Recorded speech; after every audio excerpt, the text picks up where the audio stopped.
Good morning or late morning, noontime morning. Welcome to the Monday of it all. Welcome to Monday, guys. How are you? Welcome on in. Get in here. Let me know that you can hear me, that you can see me on my avatar. All the good things. Let me know in the chat before we get going here. I almost called the stream Manic Monday. I'll explain. Hey, Butterfly, welcome in. I guess you guys can hear me. Hey, Dolphin, welcome in. Rachel, thank you for coming in.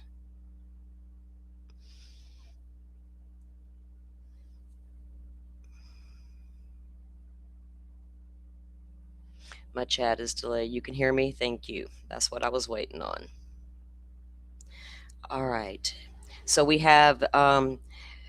been covering it here of the media lawsuit against the city of Moscow and the police department, Moscow Police Department. It is brought forth by EWU Media. Come to find out, they must love litigation. How many lawsuits in 1 year can you be involved with? I'm just asking a question. EWU Media versus Missoula County, April 2026. EWU Media versus Burning Man, September 2025. Defamation lawsuit, EWU Media, May 2026, sued by an attorney named Randolph following a November 23 video titled Body Cam Footage Reveals a Parent's Worst Nightmare. The claim, EWU used voice-over narration, falsely implying that Randolph was a child predator, resulting in public harassment, forcing him to shut down his law practice. That's just a little bit of what I know about the EWU people. They do have a YouTube channel, they have a body cam channel, and they just put out all the things, right? It's your FOIA request. Well, they filed a lawsuit against the city of Moscow. And so now today they will be hearing their oral arguments. Butterfly, it's a manic Monday for more reasons than you could imagine. Some very interesting events were unfolding last night in the, I don't even know if I can call it the true crime community. I don't know what the fuck it was. It was a sad display of humanity, a sad display of human nature. And then it turns out not a lot of people are here for real true crime. They're here for drama, right? Hence the Shady Lady show coming soon. We can do it too. And oh boy, oh boy, oh boy. There was a lot going on. I got out and touched grass this weekend because I'm a summer girl and it's getting beautiful outside. That winter, that cold, disgusting gray, whatever that shit is people like, is gone. I have come alive. I am in my element in this warm weather. And I had a beautiful Saturday out on the mud track. Got covered in mud and sun and fun and food, and it was a fantastic time. And I needed it more than I realized. I needed it more than I realized because this place is a little heavy at times. I recommend y'all all get out and touch your grass on the weekends. Just do it. I did not stream this weekend. I didn't stream Friday night. I thought about it, but I was tired. I'll just be honest. And then Saturday I got out and about. Yesterday I just kind of like chilled and did things around the house. And then last night was a little partly entertained, partly disgusted, partly what the hell's going on in this world. And it's not just streamers showing up out in front of people's houses. It's streamers on YouTube who get into fights with each other. I try to avoid that. Sometimes you can't help not talk about this stuff that is out there because it's there, and we don't want people going to watch streamers who may not be on the up and up. Of course, everybody can choose to see whoever they want to see. We are going to get started with an article on this EWU lawsuit stuff. Butterfly, how is everything? Is things calmed down? She is in Austin, the Austin area, guys, where that shooting spree was happening yesterday, and she was on lockdown. What is it? Stay safe, state shelter in place order. I don't know why it wouldn't come to me. What was it? Three teenage boys went on a shooting rampage in Austin, stole cars, guns. I don't even know what all they were out there doing. They got them. Didn't they get them all three finally, Butterfly? They were all youths. And weren't they doing something that, some kind of social media challenge? I'm not real sure. I didn't look at the whole thing or watch the whole press conference. Dolphin says, I'm touching the driveway. Hey, concrete works. At least you're outside, right? You're cleaning something. It's nice weather. All right, y'all. If y'all didn't see that fiasco unfolding out in front of Miss Nancy Guthrie's home last night, holy shit. We had some people show up bringing a ping pong table to use as a makeshift table so that all those, well, not all those four streamers out there could make sure they were well fed and had a place to set their stuff on. So somebody brought them a ping pong table, then offered to support them all night long. We'll come back and we'll bring you whatever you need. We'll come pick you up and take you back to your car. Unless you're Juanita. You just drive your car down in there and you park and you wait on the cops to come and then you go at it with the cops. I see you, Juanita. Okay. Or you can also do like Ted and do a lot of push ups, maybe a little moonwalking in front of Miss Nancy's. Somebody will bring y'all some cookies with some weird shit in them, and then you're going to eat them and not understand why you're laughing and why Ted's eyes look so weird. What's wrong with you, Ted? Are you okay? Ted didn't know what the hell was happening around him. He was terrified that it was so dark out there they may get ambushed. Then the ping pong table people felt so bad for Ted, they came back with a blanket so he could wrap himself up in a blanket while he sat in his chair next to the JLR, looking like he had just took 100 pounds of something. It was quite crazy. And when the cops came, and all those people in chat were blaming Nerdy and Medua on the Twitters, that was popcorn moment in itself. So all the cops come and they talk to Juanita about her car parking experience and telling everybody this and that. Well, then Alex bails on the whole entire street. He jumps in the car with Juanita and they haul ass, leaving Ted stranded. Alex left before they could reenact their reenactment. He's no longer part of the team. He ran off with Juanita, and then Ted became concerned because all of Ted's belongings were at Alex's house. And I hear if you sleep on Alex's couch, you might wake up itchy. I'm just reporting what I hear. Okay, for those of y'all who want to know the drama. Have I done a good job so far keeping up, Butterfly? Anything you want to add? All right, I need to check this feed and make sure we're not missing anything. Poor Miss Nancy did not deserve to have some fucker show up at her door at 2 a.m. to kidnap her from her home to torment her daughter. Not Annie, the shiny, perfect daughter who gets no shade thrown at her because she's off living a fabulous life. Look at her success. Poor Annie down here in the dirt, muddling through life without a fucking way to go, a dime, a pot to piss in. Savannah's got it all. I don't think Annie sees it like that. Maybe, maybe not. But it's weird that all the shade gets thrown at the one sister who was literally taking care of the mother. Oh, because people who take care of their mothers just want to kill them because we don't like to take care of them. So fucking stupid.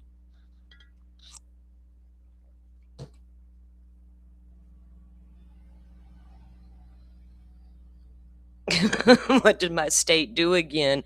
I don't know. I'm in Florida. For years, we caught hell with the Florida man of it all and stuff like that. I say other states run a pretty good race to Florida man. And y'all know Florida man is not a native, right? He's one of those transplant people. Every Florida man video you ever saw was never a Florida native. He came from some damn where else. Like half these Floridians, unlike me, born and raised.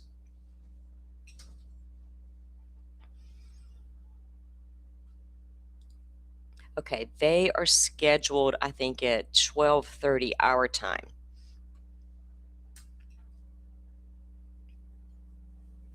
I'm more caught up than you. I couldn't sleep last night, butterflies. So saw a couple things on the X, and I was like, well, well, well, let me just go take a gander. And I gandered, but I did not give JLR Investigates one single view. I'll tell you that much.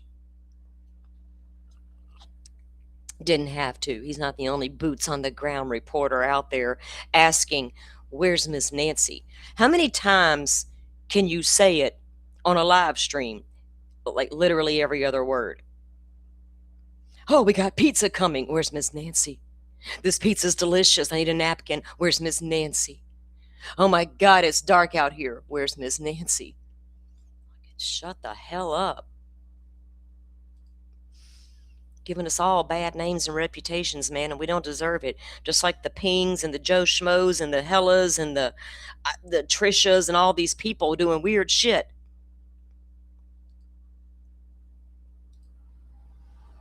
Okay, our friend of the channel here, Miss Sarah D. Irish, has got a fantastic article,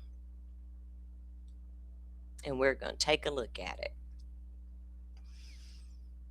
If one of you mods want to drop Sarah's X link into the chat, y'all go follow her. She's got great documents, right? She's always posting documents and links to things and doing a great job like that. Jet, okay, yeah, the juice was there. I didn't like go to his stream and view what he was doing, but I could see him there the whole time. And out of all the ones that do go up down there, Jet, I have to say he's probably the most respectful, right? Because I have caught a couple of his things just out of curiosity, and I just it was like a different kind of take. But there's no reason to even be out there at this point. Like for real, what are we gonna accomplish by sitting out in front of Miss Nancy's, laughing, having pizza parties, and carrying on, threatening the cops? Oh, come on down. We're not being that loud. We're not really being that trashy. We're not. It's just there was no point in it. They were all going to meet up to do a reenactment. You can't even get onto the property to do a proper reenactment. So I don't know what they planned to do. But Juanita, who was planned to play Miss Nancy, and I don't know what Alex's gig was, they bolted when the cops wrote her a ticket for improper parking. So much for their boots on the ground, right? There's just no reason to be there anymore. Except to get a bunch of clicks and views and to please your audience you gained while boots on the ground. Because the thing about being shady on the internet, you collect and attract a bunch of shady people. And then when you want to do right, they don't want you to. Notice the chats. Notice the chat sections. Y'all have seen it for months with JLR. They controlled everything. Don't leave, JLR. Go here, JLR. Go there. Follow Tommaso. Call the cops. So and so on X is reporting you. Fucking crybabies. I ain't got time for these children. Some of us literally try to dig up information on true crime and all this drama swirling around. It's like that's where all the viewers are going, is to the fucking drama. Whatever. I'm going to stay right here and cover this media stuff. EWU people are intriguing me with their multiple lawsuits. I'm going to investigate that.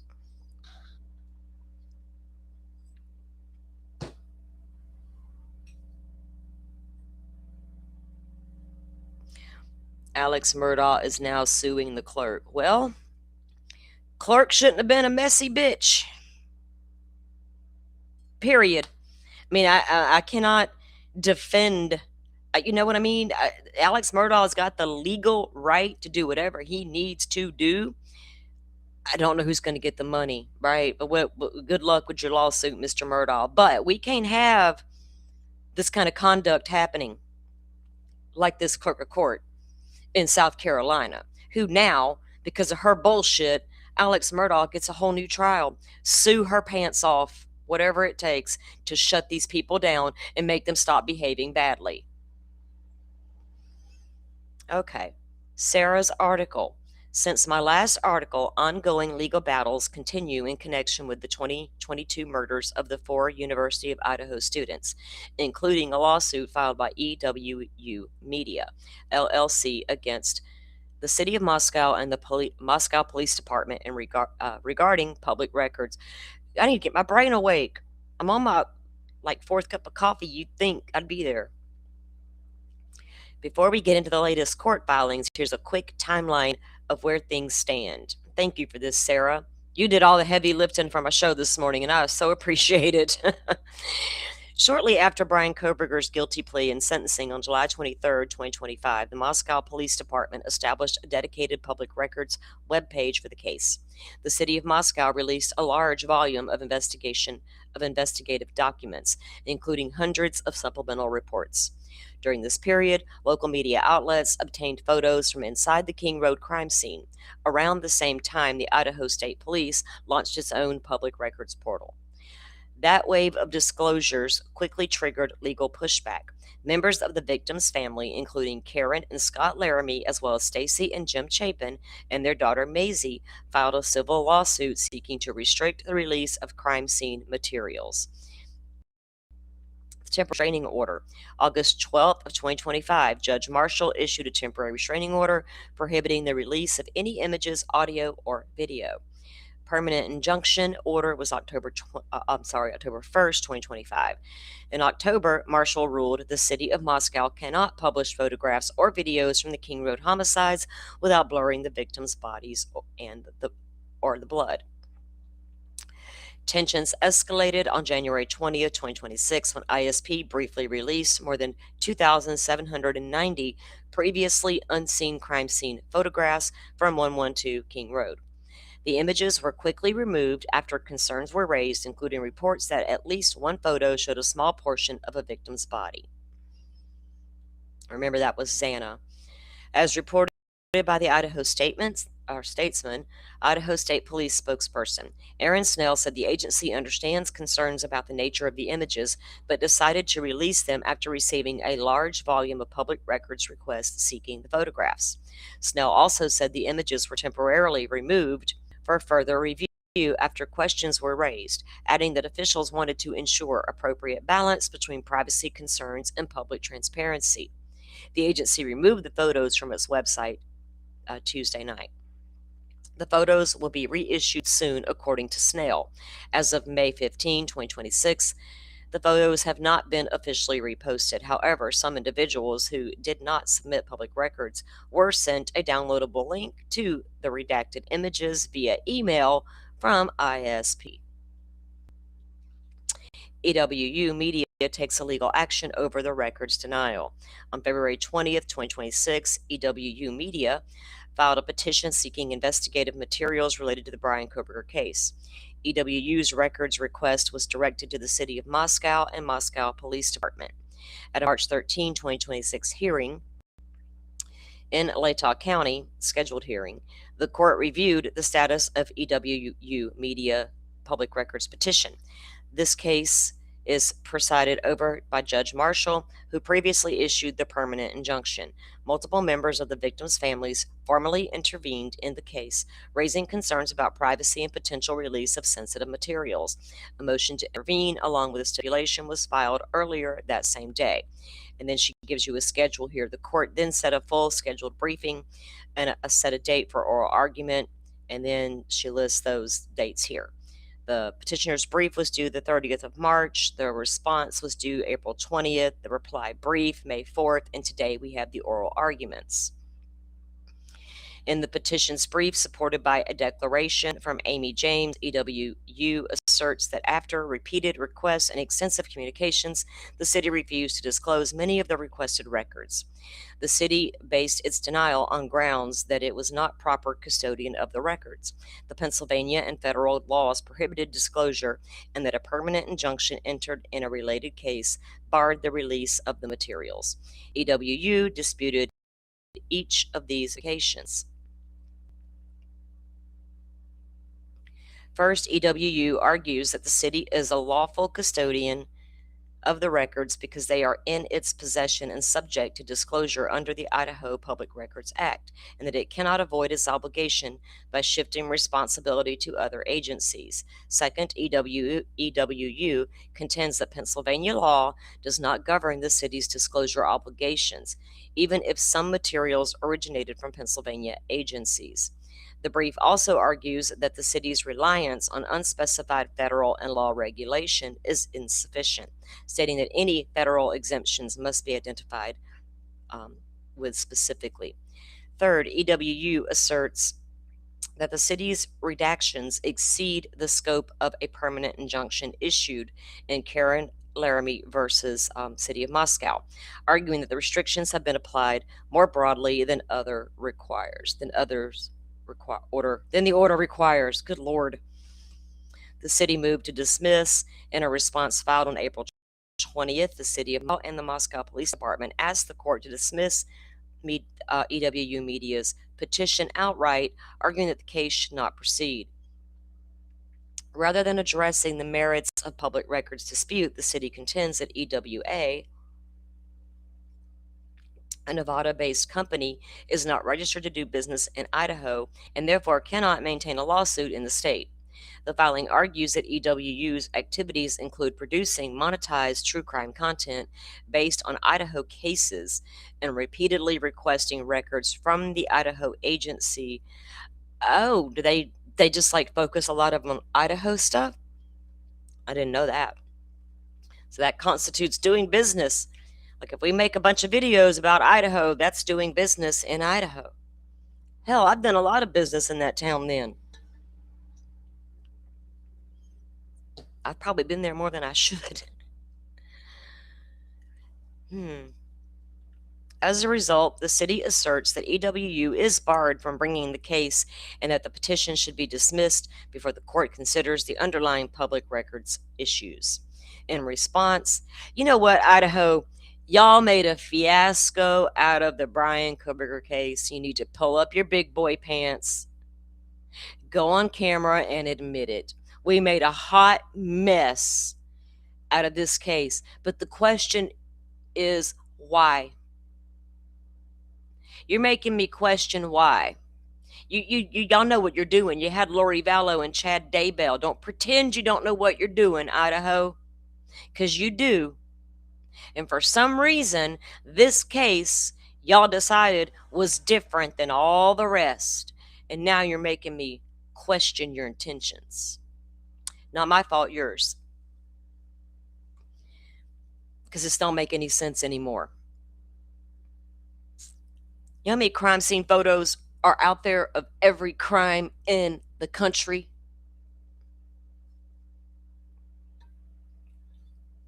Mutilated people.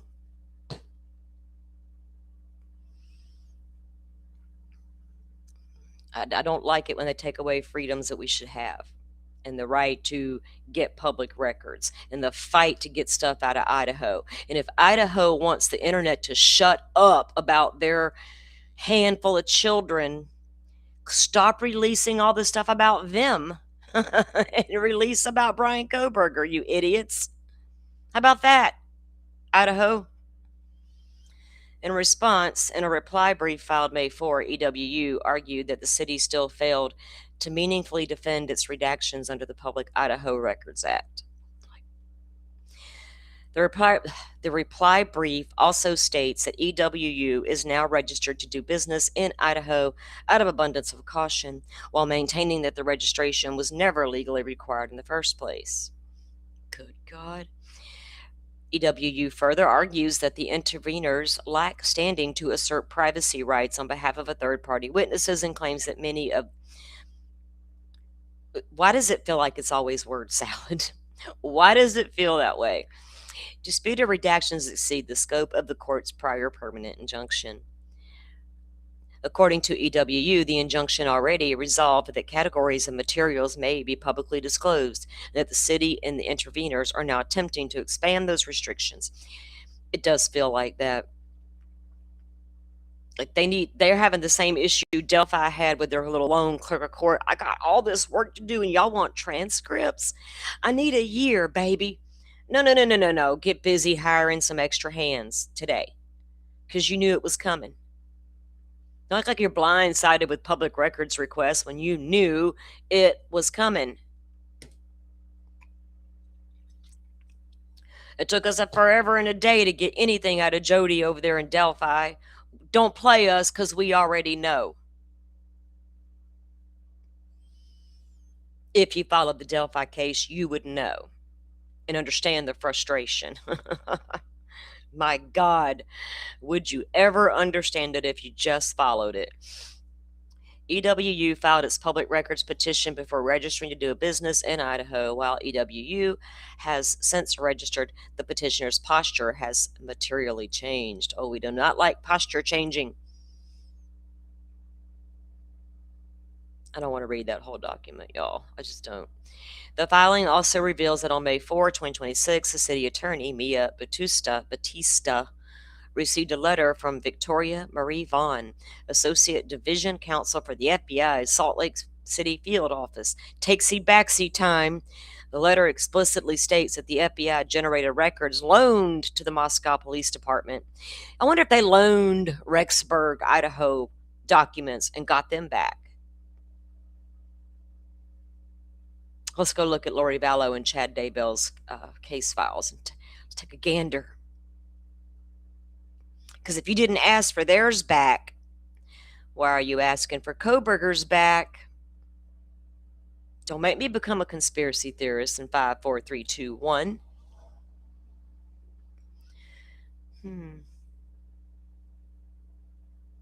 The letter explicitly states that all FBI-generated records loaned to the Moscow Police Department for the state of Idaho versus Brian C. Koberger case remain FBI property and are not authorized for distribution outside the involved agencies.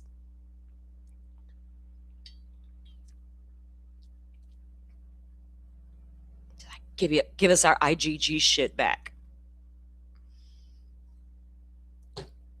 Because that's all you got that the other cases did not get. Let's think about it in those terms. What's different about this case versus the Vallow-Daybell cases? Oh, a little thing called IGG. Everything else is the same, including the drive time. About putting that little device in the back seat, Nick Balance explains it beautifully. Ask Ann Taylor.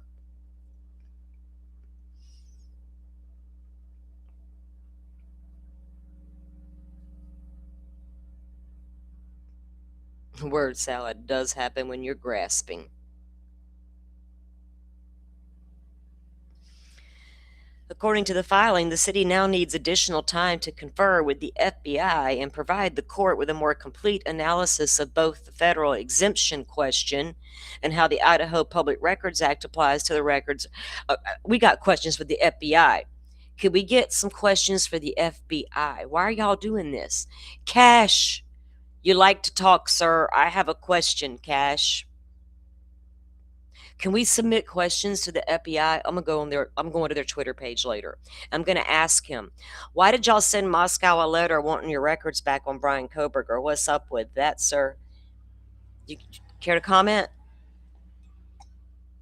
I don't give a fuck about your drinking with the hockey team. All of America drinks. Every elected official in this country, I guarantee you, throws back a few drinks. They can't live without that shit. Gotta have my double barrel cocktail at the end of the night because Jesus Christ, running the country's hard. Lying to the public all the time is so hard. Ultimately, the city asked the court to limit the May 18 hearing to a narrow procedural issue or whether EWU has the legal capacity to bring the lawsuit, while postponing arguments on the underlying public records dispute until a later date. Really? Yesterday, EWU filed its objection opposing the city's request, arguing that made the city a tactical decision to focus its response on a threshold procedural argument. Let's see. Okay.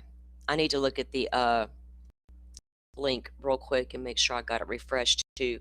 So then she goes into her other articles here that we can get to later. This is the Washington State University. Go follow Sarah's X account, guys, because you're going to get a lot of good information over there. I need to check my link real quick to Miss Marshall's courtroom.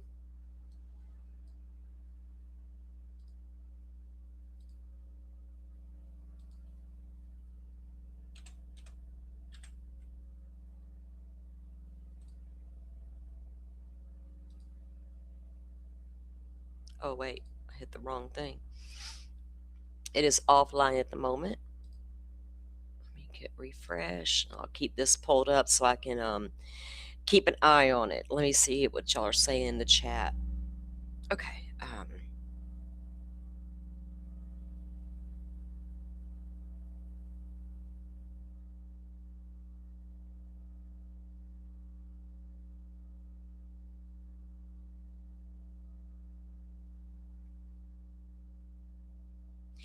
I agree, Dolphin. They are one of the 50 states in the U.S., so stop playing. And I can't figure out why they're acting like this is such a huge, huge thing when they've already went through two very high profile cases. They know how this works. They know how it works. You know, they knew they were going to have to release all those records one day, whether we went to trial or took a plea. It was going to have a conclusion one day. They knew all the records were going to be asked for, demanded. They knew it. And they want to sit up here and act like, no, we don't owe y'all anything. Well, you don't really owe us anything, but you owe the public records request. That's what you owe. That's the law. It's public records request. If it wasn't a thing, we wouldn't even be asking for the records. But it's a whole ass thing. Ask the state of Florida. But we're just having a hard time getting them on Brian Kohberger. Like, for some reason, Chicken Little over here, Kohberger, he's like the golden egg, and we had to protect him. Like, don't crack the shell. But y'all are releasing every body cam video of every ever out there, all the interviews with all the friends in town, and if you knew somebody who knew somebody who knew somebody, apparently you got interviewed, and apparently your interview is out there living large on the internet. But nothing from Brian Christopher Kohberger. Is he a phantom of our imagination? Is he real? Is he really a secret agent that none of us know about, and y'all got him, he's not even in prison anymore? He's just like pretending. What's going on here? Like, what's happening around us? Firefly says she's pretty sure he's an alcoholic, and Dolphin's saying who? All of them. Cash. I think she's talking about Cash. Patel, our FBI director, he likes to booze it up. Y'all know that most of them do. America cannot live without the cocktails and the wine.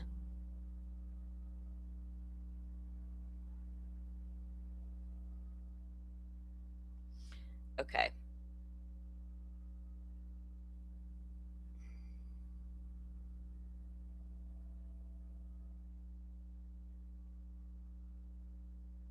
Man, so people gonna be big mad over the Alex suing that lady. That lady shouldn't have fucked up. Have y'all watched The Crash over on Netflix? I have not, because I already know the story, so I really don't know if I want to watch it or not. I'll probably forget about it, to be honest. But the Mackenzie Shrilla, people are like blowing up. I'm like, yeah, y'all need to go listen to all her family phone calls from the jail. They're like, what? Like, it's all on the YouTubes. Go listen. That chick is wild. Her family is wild. It's just wild.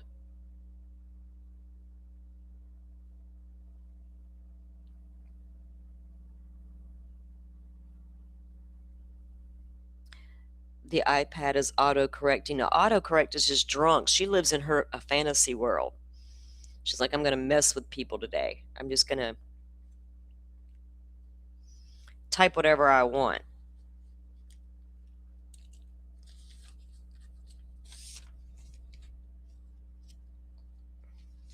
Man, yesterday while I was doing things around the house, I kind of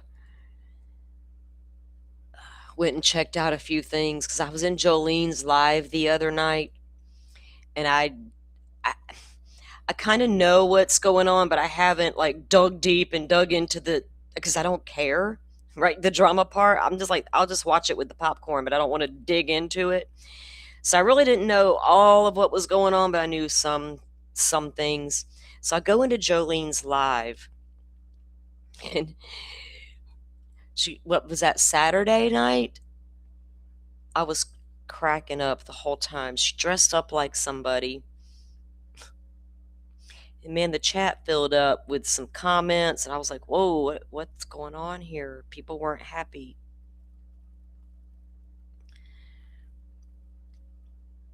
That Trisha lady,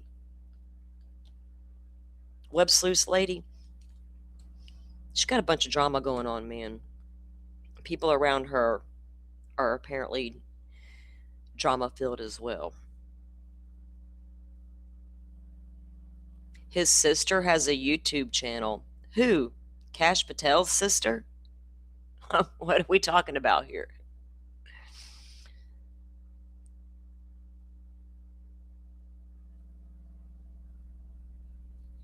Why are you serious? I don't um sorry, I was checking my messages. Sorry.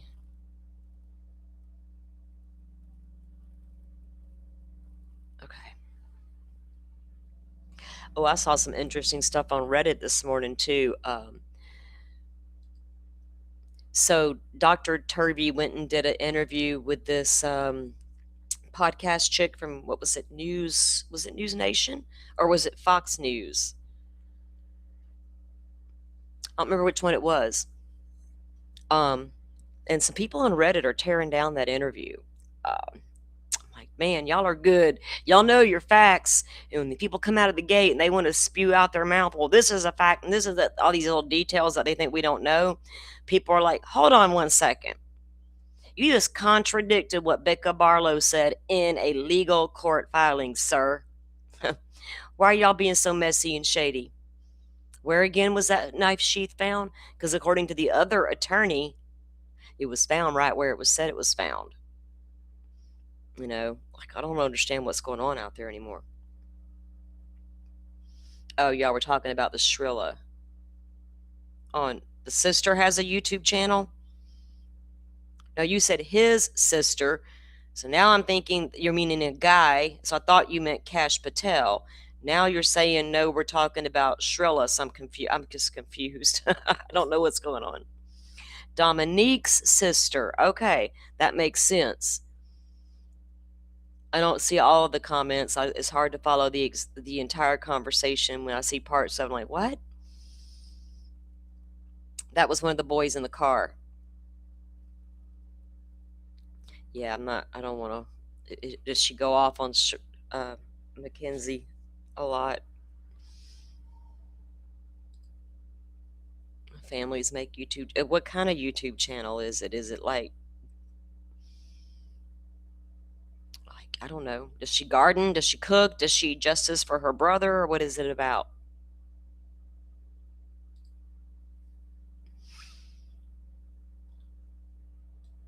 I keep refreshing this page, guys, because it should be coming online soon.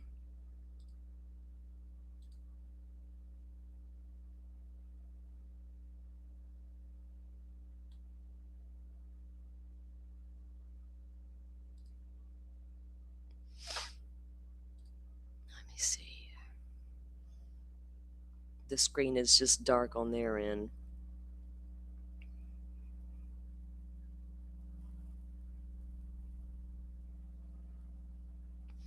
Story is horrible, Rachel. There's enough on YouTube that you can watch. And I'm not saying don't watch the show. I'm just, I'll forget. I know me. Okay, let's see what's happening. All right, good morning. We're going to get started. Good morning, Your I'm Honor. going to mute out, guys. Counsel. All right, we're going to go on the record. This is EWU Media LLC versus the City of Moscow, the Moscow Police Department. This is CV 2926162. Looks like I have Ms. James with EWU Media LLC. Ms. Kennedy is appearing here on Zoom on their behalf.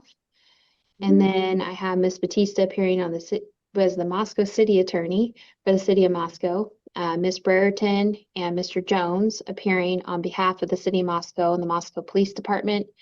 Mr. James appearing here on Zoom on behalf of the interveners in this matter, Ms. Karen Laramie and the Chapins. This is the time set in the case for oral argument on EWU's petition.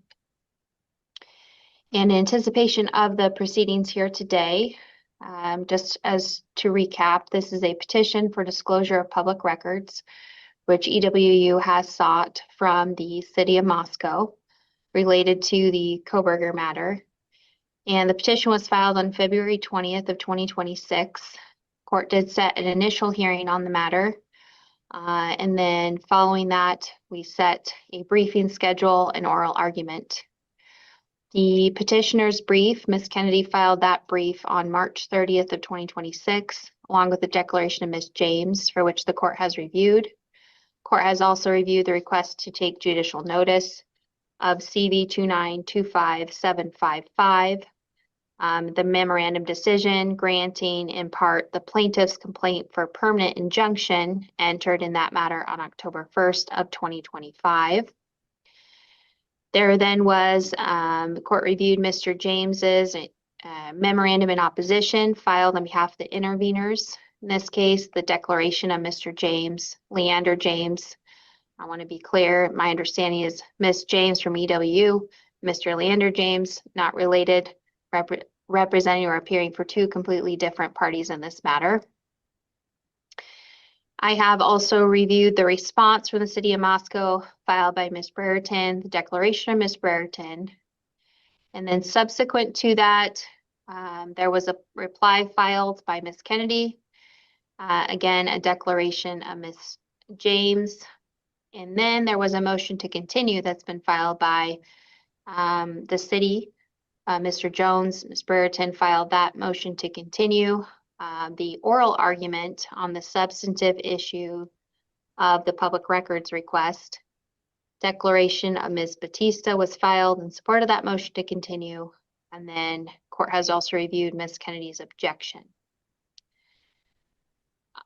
Before we proceed with oral argument, I would note here for the record that we do not have a court reporter today. This matter is being recorded through the FTR system, but due to a shortage in court reporters in our district, our court reporters are currently in other courtrooms and unavailable for this particular proceeding.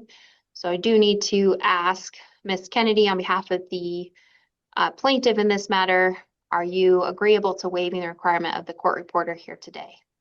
We are, Your Honor. Thank you. And then Mr. Jones or Ms. Brereton, I'm uncertain which one of you will be arguing today, or maybe both. I will be doing most of the argument today, Your Honor. And with respect to the limited question of the court reporter, we have no objection to that. Okay. Mr. James, on behalf of the interveners, are you agreeable to waiving the requirement of the court reporter? We are agreeable, Your Honor. Thank you. All right. So based upon that, that requirement will be waived pursuant to the rules for this proceeding. We will go ahead then and take up the first issue, which is the motion to continue. That's been filed by the city. So, Mr. Jones, if you wish to proceed on that matter. Thank you, Judge. Your Honor, what we're asking the court to essentially do today is address the procedural issue of the petitioner's standing and capacity to bring this lawsuit, but however, to not address the substantive issues. And if the court finds that the petitioner does have essentially standing to bring this lawsuit, then we would ask that the court continue the substantive issues for an opportunity to fully brief this. This is largely a judicial economy and interest of justice argument in the sense that this is essentially a 12b6 motion in that no matter what the petitioner, no matter the merits of the case, they cannot prevail because they haven't registered to do business within the state, and so they don't have access to the courts. And it shouldn't be the city's obligation to incur the costs of litigation and so on if the petitioner cannot prevail on the arguments requested. And so with that, I think that it's in the interest of justice for the court to grant this continuance in this fashion. And then I think most importantly, this is a matter of significant consequence. And I think that the court and the public deserve a fully complete record. This bell can't be unrung. And so once the city does disclose these records, these records are out there. And so I think that it does have a certain amount of interest to the public and the city and the petitioner to fully brief this and fully allow the parties to develop their arguments. And so with that, Judge, we're asking the court to structure its decision in that fashion. Mr. Jones, I do have a question. I mean, understanding the city's argument with regard to this threshold inquiry, even if the court were to find that EWU was transacting business in the state of Idaho such that it should be registered as a business with Secretary of State's office in the state of Idaho, it has done so now, given the city's argument. So does that not make the issue moot at this point in time? What more would you be requesting as far as any kind of, I guess, court ruling or remedy on that issue? So with respect to that, Your Honor, we don't feel that that necessarily cures the position of the petitioner by registering. At the risk of getting into that particular argument, it's our position. First of all, I would object to that declaration on May 1st as the fact that it's hearsay. The rules of evidence apply to this hearing. I can get into that objection a little bit more. And so I'm not sure that for the purposes that that's properly before the court. And then in any event, the case that the petitioner cites to essentially argue that they can cure the defect and register anytime prior to judgment, that's that analyzes a different statute. It's a 1968 case, and it considers contracts. And so essentially the question that was before the court in that case, and that's Twin Harbors Lumber versus Carico. The question that was before the court in that case was, should a contract be voided? And so we aren't necessarily conceding the fact that because they've registered, they now have standing. However, that does, for the purposes of the motion to continue, that does materially change the posture of it as well. And so because now they are registered. And so that would be our position there. Well, I guess I'm trying to understand then, because your briefing on this issue, well, let me back up. So the city had an opportunity. Obviously, there's a couple of things that are going on. So first of all, court set the underlying issue on the petitions for public records request for this particular argument. In that period of time, when the court set the briefing schedule, the city elected to, in its response, file a response which essentially could have been filed as a motion to dismiss in a sense, but on this particular issue, and not respond to the substantive argument regarding the public records issue. And so I don't have any information from the city on that, which I understand your argument to be, you want the hearing to be bifurcated. But what I'm trying to figure out is, in your response, in the city's response, when it took the position of that EWU needed to be filed, because I'm reading it as there, you argue, the city argues EWU is a foreign filing entity doing business in the state of Idaho, and so it must be registered with the Secretary of State's office to maintain an action in the court. Is that right, Mr. Jones? Yes, Judge. Okay. So they're now registered, or even if they are registered, well, let me ask, do you disagree with that? I mean, for the purposes of the evidence, like the hearing, we're going to object to the introduction of that evidence, but I don't disagree with the fact that it appears that they've been properly registered. I want to just use my words carefully there. I'm not going to challenge that necessarily. Okay. So would the remedy be, so let's just say the court were to find that they were a foreign entity doing business in the state and they weren't registered. If that were the court's findings, then the city would be asking that this be dismissed. Right? Correct. Okay. But then my question is, so if that were the case and the court were to order it to be dismissed and then they do register, which we believe, it appears they have. So if setting aside the rules of evidence, I understand. So then they could refile, right? Impose Correct. it. And so we would be back in the same position of arguing the substantive merits. Is that right?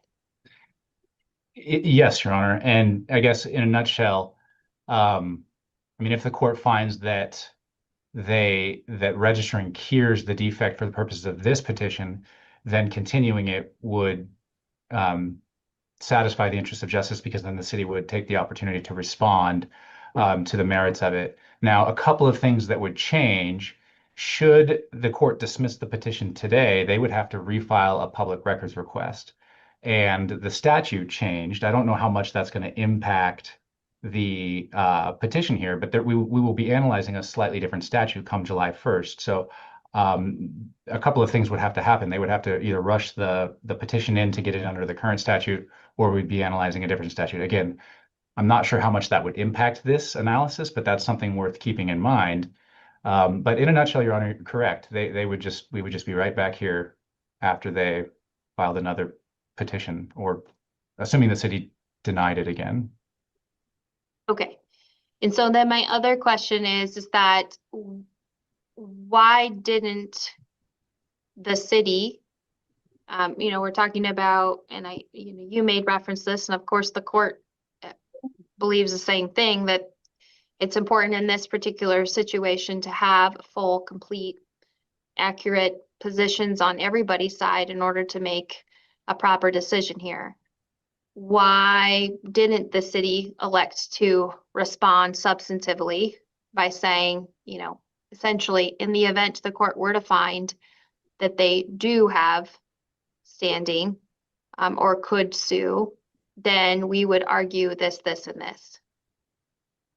Well, I think first and foremost, the petitions for public records are a little bit complicated because the rules of evidence don't apply. So we're sort of just winging it as far as procedurally. Sorry, I said rules of evidence. I meant the rules of civil procedure. The rules of civil procedure don't apply. So we're just kind of winging it procedurally, in the sense that, we can't just file a 12b6 motion. So we took the position that they don't have standing, and we stand by that, in the sense that at the time we filed our response, they weren't registered. They registered to do business afterward, which again changes the position. But the city we didn't feel it was appropriate for the city to incur the resources where to defend this action, where no matter what the court decided substantively, the petitioner didn't have standing to sue in the first place, or access to the courts. And so it seemed to be like the most judicially economic course of action. Okay. Thank you, Mr. Jones. All right. Ms. Kennedy, a response. Thank you, Your Honor. We do object to the hearing being continued today. The Public Records Act contemplates prompt judicial review. And we did agree to extend the briefing out and extend the hearing out a few months in this case to give all parties time to put their best foot forward. And the city did have ample time to brief the merits of its claimed exemptions, and it should have known what its exemptions were at the time that it actually made the denials. And so it's really had plenty of time to support its exemptions and its denials. And a continuance here would essentially reward their delay, and it would undermine the Public Records Act's goals of transparency and prompt resolution of public records disputes. But going into their actual capacity argument, EWU was just simply not required to register in Idaho. It's a national media company, and it's engaged in interstate journalism. It has no Idaho offices, no Idaho employees, no localized Idaho operations. It requests Idaho public records. It reports on matters of public concern in Idaho, certainly, but that doesn't constitute doing business. Otherwise, every out-of-state journalist or media company would need to register before requesting records or enforcing its rights under the Public Records Act. And that interpretation would burden interstate journalism, it would chill First Amendment activity, and it would create barriers to access that are just simply not found in the Public Records Act. Most media companies are owned by national organizations nowadays. Even our local papers and broadcast news are owned by national organizations. And so if we had some rule that every time you report on Idaho activities or you request Idaho records that you have to register to do business here, that would really chill First Amendment activity. And the Public Records Act, it focuses on the records, not the requester. The requester's identity and motive are supposed to be irrelevant.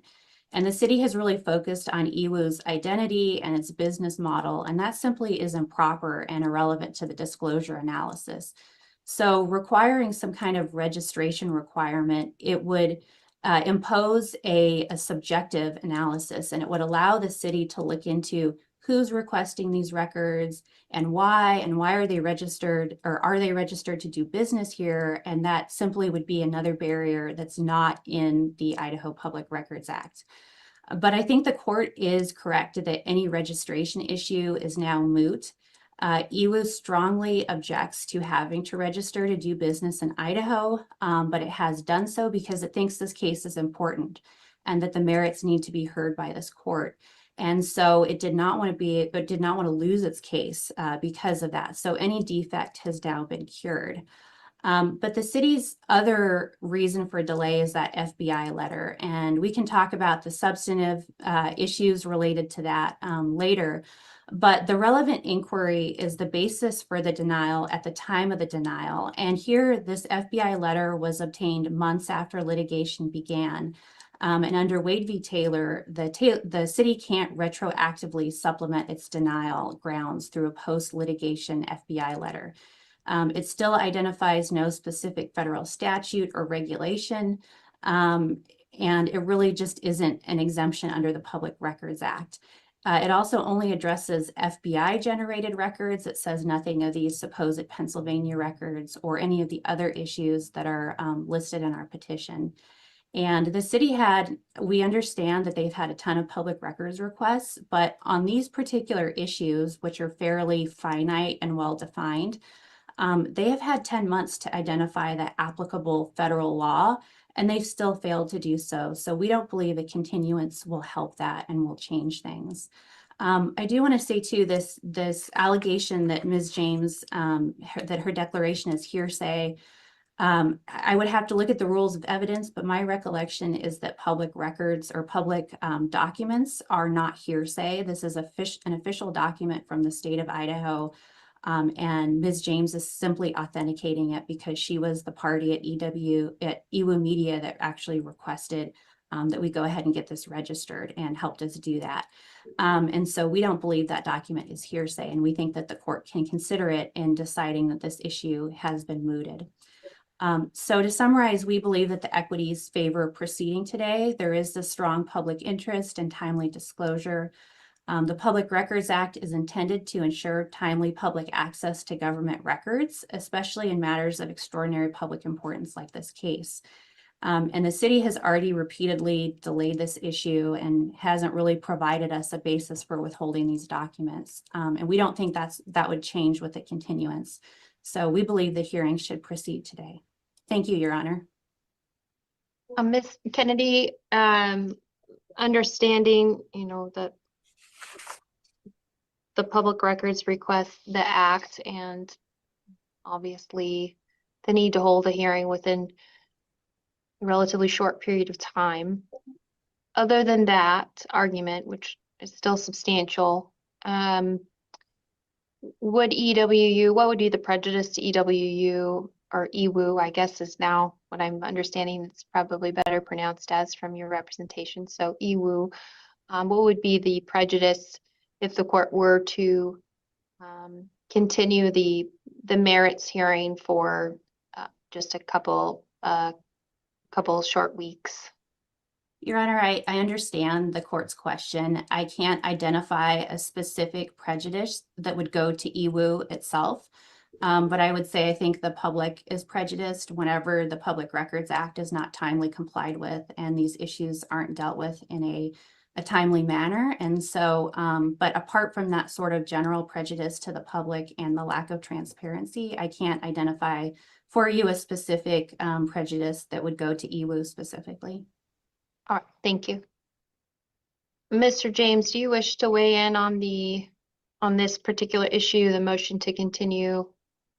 But I do, Your Honor. Thank you for the opportunity. Leander James, please, court. I'm here on behalf of the Chapins and Karen Laramie. I think both parties agree, as listening carefully, they both agree that this is an important issue and an important case. And I want to put a fine point on that with pointing out that the Idaho legislature has now amended the statute based upon this court's prior ruling in the case of Laramie et al. V. City of Moscow, Latah County case number CV 29-250755, the permanent injunction case. And it is an important issue and it should be fully briefed and argued.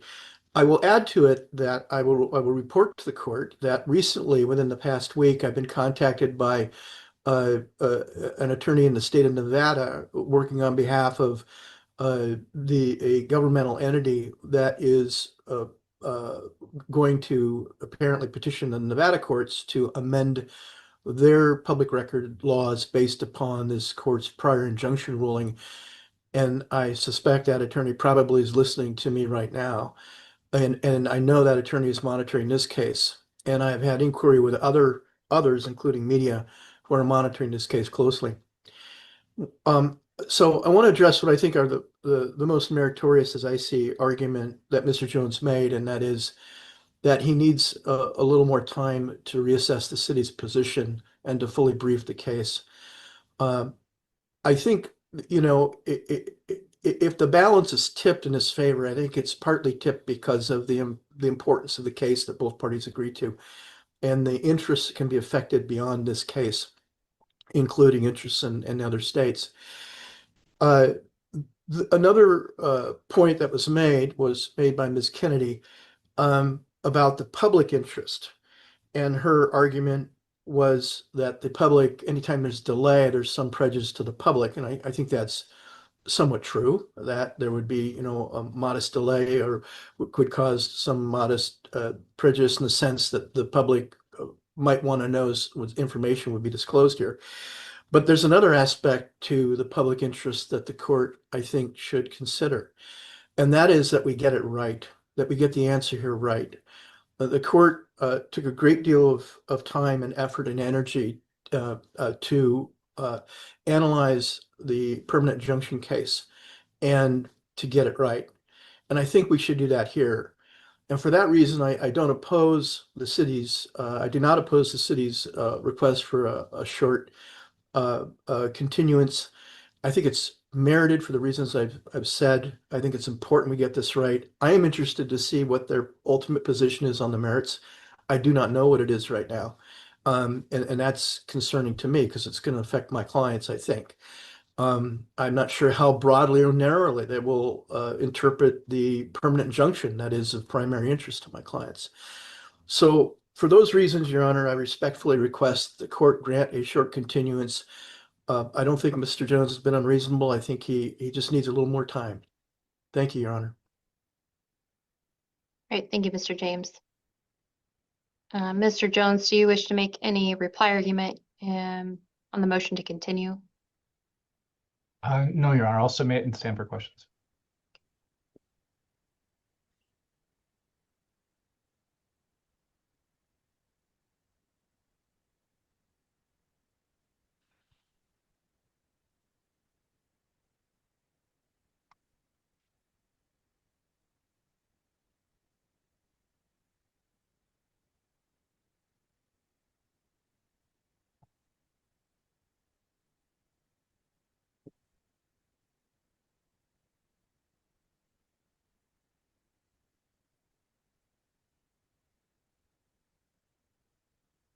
Admittedly, I've had a lot of time, or I had time to obviously to review the briefing here, and coming into the hearing, I have had a little bit of a different position than I think I have right now, given what I've heard as far as the argument.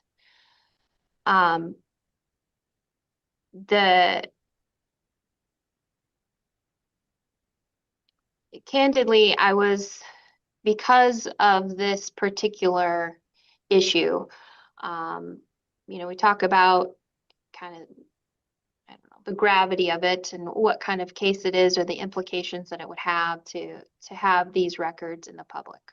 The bottom line is that, as EWU argues, and I think all the parties agree, is the Public Records Act provides access to records for the public, so that we can ensure that individuals' First Amendment right to see, hear, and have or obtain certain things with regard to certain matters is achieved. And that is the framework for which individuals can seek to obtain those records. Really, the court is only brought into that when there becomes a particular issue. And it's really on a very limited or narrow scope as far as determining, what should be disclosed in compliance with that law. Taking all of that into account,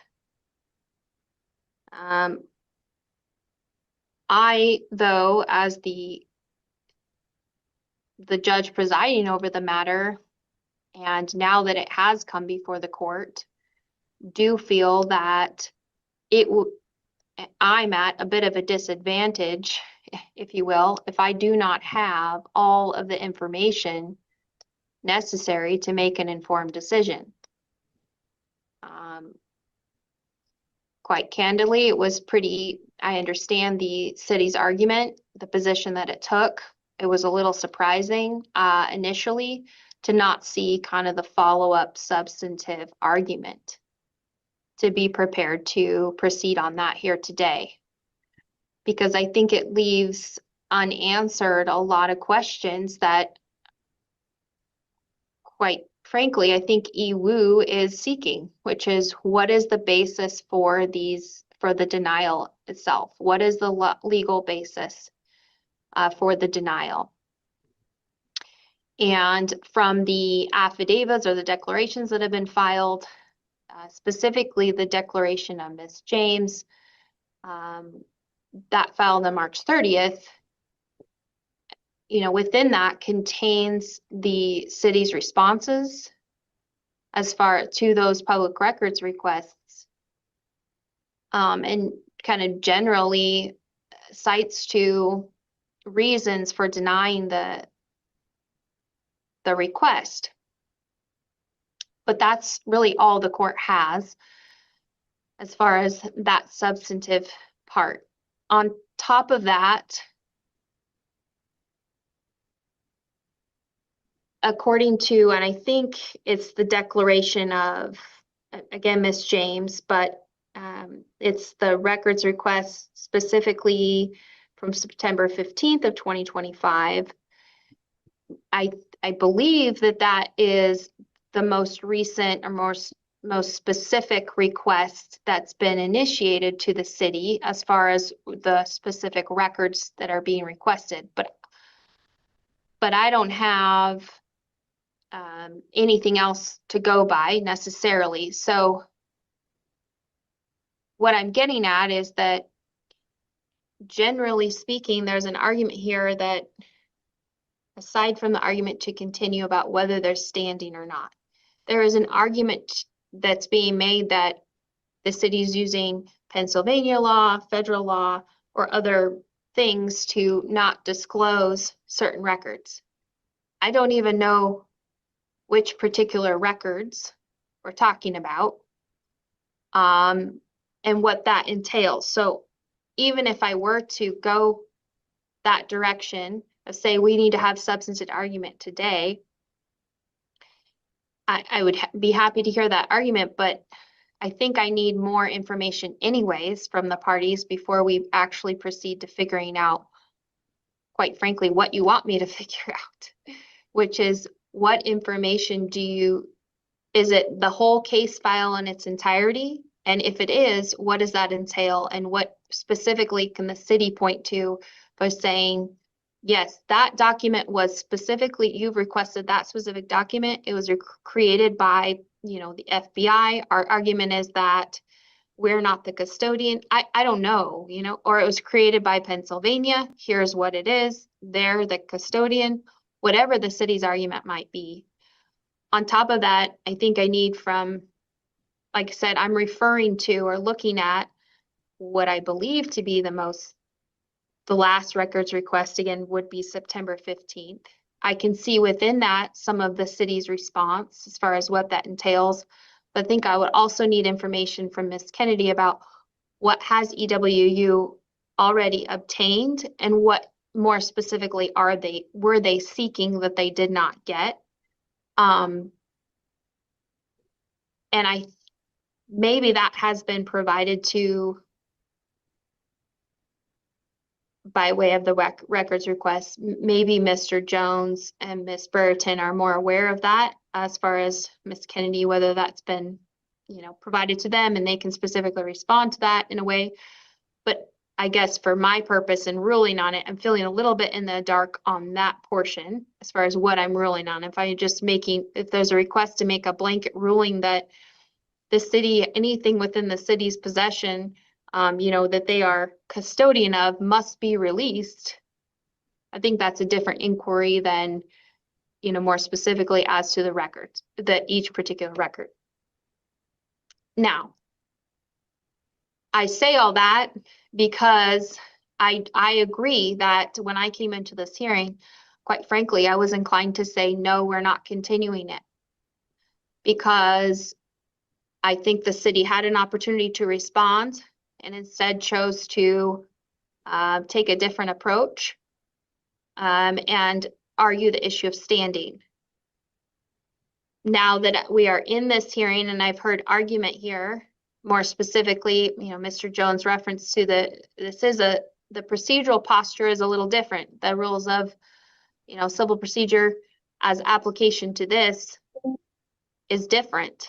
And so as far as any arguments or motions, 12B6 or otherwise to dismiss, this was the state's or the city's option or choice in doing so, which is a little different than what's provided under the rules of civil procedure.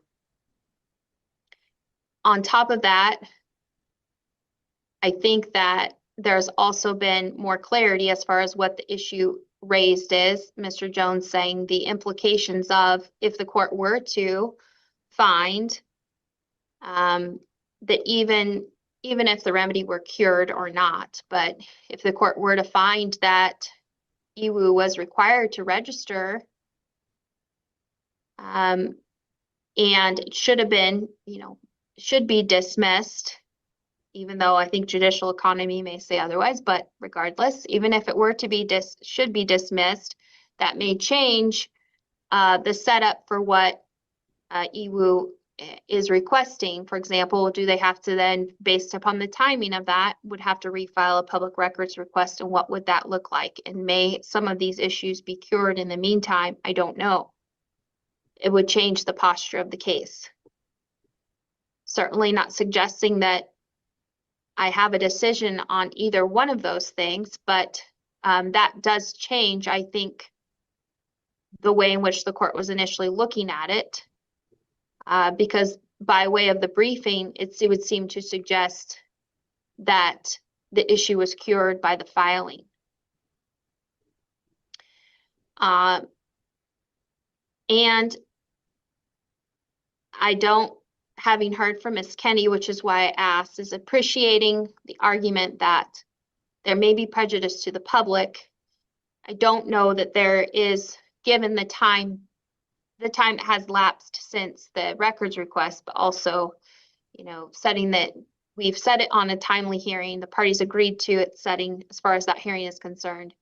There doesn't appear to be a significant prejudice to EWU to continue the matter, understanding they've been waiting for these records for a period of time. Not suggesting there isn't any prejudice, but perhaps not so significant that a short continuance would be unnecessary.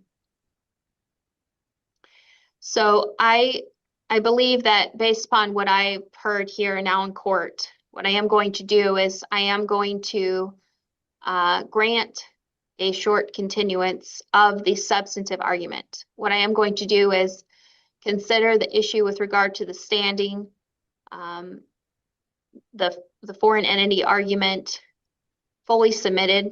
I will issue a decision on that. Depending on that decision, we will set the matter for further hearing. We will notify the parties.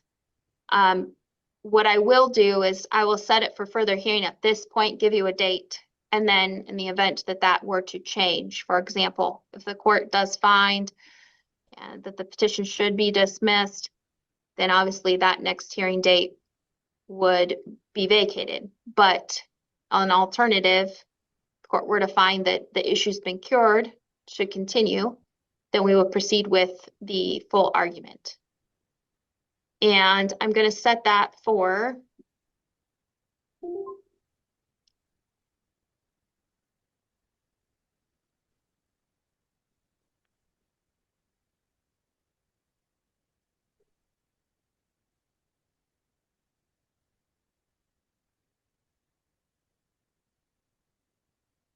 is counsel available on June? Let me just double check.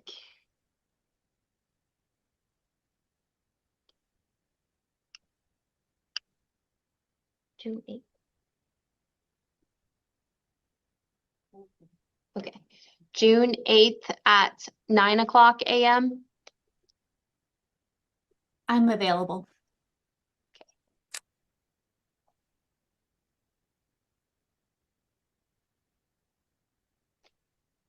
I have a meeting if that I can probably reschedule. But if there's other unavailability, I'll jump on that bandwagon. But if I'm the only one that's unavailable, I'd like to move it. I am available on June 8th, Your Honor. I have no conflicts on June 8th. Okay. So Mr. Jones, you are saying, I didn't understand. You're saying you're okay or you're not? I'll make it work. Since everybody else has no conflicts, I'll make it work. Okay. June 8th at 9:00 a.m. That's Pacific time. And so I'm going to ask that, I believe it's this, Miss Kennedy, do you wish to Couple things. Do you wish to advance further argument with regard to your underlying petition? Will you wish to submit any further briefing? Not required, but I just want the city to respond to your most current briefing. I think we would want the opportunity to do a reply to whatever Okay. the city filed, like a supplemental reply. And I also, listening to the court's comments, I had maybe an idea on how we could get some clarity on what documents we're talking about. I think the court theoretically could just make a ruling that as a matter of law, Pennsylvania law doesn't apply, or there's no federal law, for example. But if the court is inclined to do more of a document by document analysis, and if that would allow for clarity, the federal courts do something called a Vaughan Index is the name of the case, and that occurs in FOIA cases, and it basically is like a privilege log from the agency, which lists out all the responsive documents and what exemptions are claiming. And for example, in this case, we know that there was an interrogation of Brian Koberger that was done in Pennsylvania, but Brett Payne from Moscow flew out there with the FBI. And so the interrogation was conducted by FBI, Idaho, and Pennsylvania. And we don't understand if that's being claimed as a Pennsylvania document or an FBI document or both. Of course, it seems to us it should be an Idaho document. But I wonder if some kind of log like that from the city would be helpful for the court and the parties. I think, would prefer just kind of a blanket legal ruling that these exemptions don't apply, but to the extent the court wants to do more of a document by document analysis, that would be my suggestion. All right. And I referenced, I think, the September 15th letter. Is that the most recent? I would say for the court to look at kind of more of the specifics of the parties' dispute, I would point the court to the August 25th denial letter, and then the that September 15th denial letter. I think those are the most salient in terms of what records we're talking about, but it is confusing and it's a little vague to me on what the city is withholding. Okay. May I address the court? Yes. Your Honor, I think there's merit in the suggestion that the city and EWU creates a type of, akin to a privilege log of what documents specifically we're talking about here. For my purposes, because I may not have an interest in a lot of these documents. The graphic ones. Yeah, I'm going to have an interest in them. So, if there was a list, I think it's incumbent upon the requester to identify what they're requesting first, and then, the city to identify what they're not producing. And then I don't know if the parties are agreeable to this, but if they could come up with a list, it would be most helpful along the lines Ms. Kennedy is suggesting, with a brief description of what is in the document, so we know what we're arguing over. Otherwise, I'm with the court on this. I'm a little bit in the dark about not only what arguments the city has. I need that, but I'm also in the dark as to what specific documents are we talking about and what is in them. Right. Thank you. Mr. Jones, what's the city's position on essentially a log of? Your Honor, that makes a certain amount of sense, and I'm sure that would illuminate things for the court. I'm not opposed to doing that. However, I would respectfully submit that 2 weeks is pretty short window to perform a privilege log in addition to the response brief. And I understand that beggars can't be choosers, but I guess my thought was that I shouldn't make assumptions. I was thinking that a log of some sort, or has probably already been created somewhere of all the things that are there, given the length of time that this case has been, not this particular case, but criminal matter had been ongoing. But maybe you need to consult with, your client about that, Mr. Jones, and determine, how long something like that might take. yes, Judge. Okay. If I can say, Your Honor, I do have some sympathy for the city here. I've been notified every time they get a public request, a records request now, and there have been an awful lot. I think they're limited in their resources and they're struggling to keep up. So that may have impacted their ability to do a log at this point. I don't know.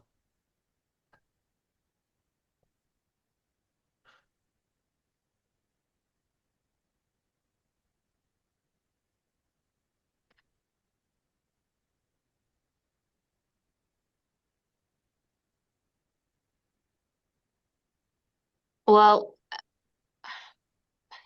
you can see the court pondering. I want to make sure that in the interest of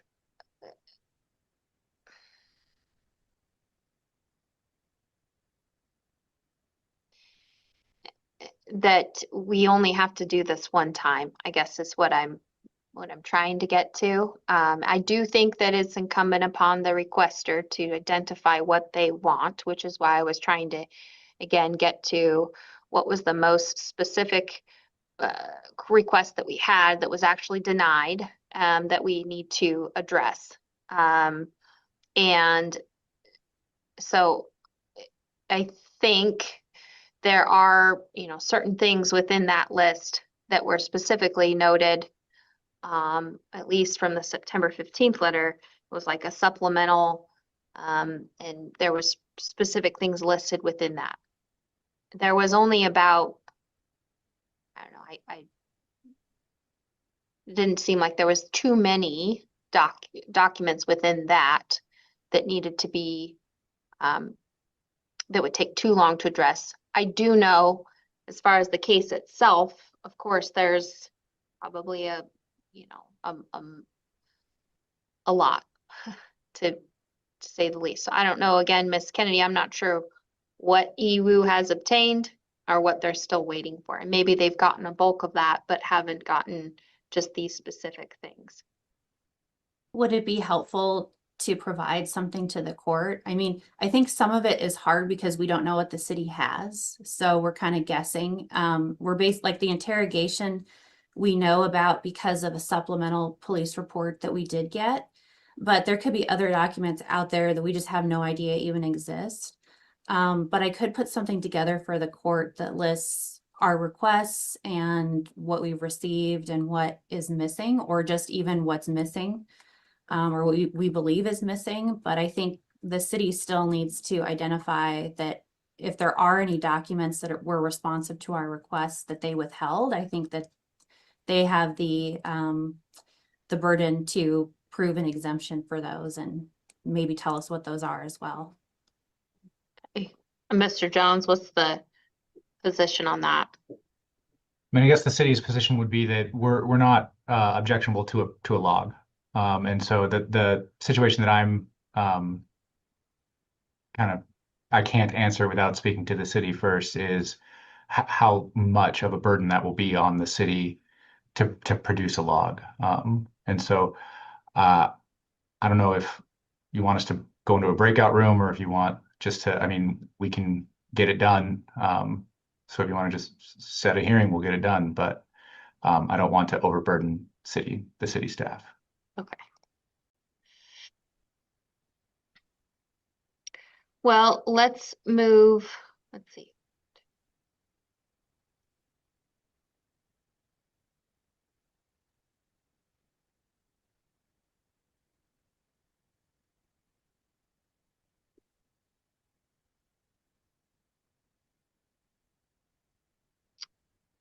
Could the city provide, I think let's move the hearing out so we can make sure we do this right. So can the city provide the log by June 22nd? Yes, Judge. Okay. And then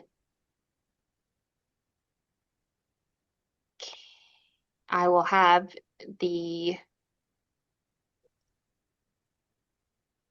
Mr. Jones, I'll have the city's response to the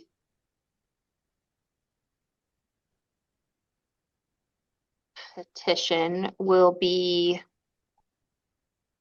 do, how about July 10th? Yes, Judge. Ms. Kennedy, can you have EWU's response or reply, I guess, by July 24th? 2 weeks? Do you need more time? An additional week actually might be helpful. That's Okay. okay with the court. Yeah, July 31st. That would be great. Okay. Mr. James, as the intervener, when would you like to have, I think it makes sense. You wanted to have the city's response. Yeah, honestly, it'd be good to have both the response and the reply. I don't need a lot of time. It'd be nice to know what the reply is, but if the court, um, but probably the proper thing to do is just give me at least couple of weeks from the city's due date. When was that? The 10th. 10th. Yeah, so, and I'm sure Ms. Kennedy would say, well, I want to hear what he has to say before I reply, and that's probably reasonable. So what if my brief is due the 24th? Okay, I think that works.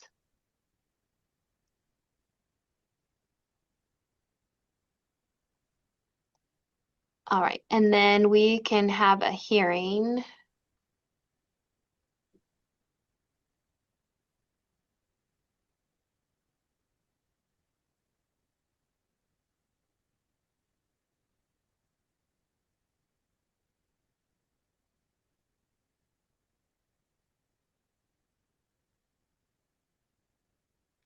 Okay, what does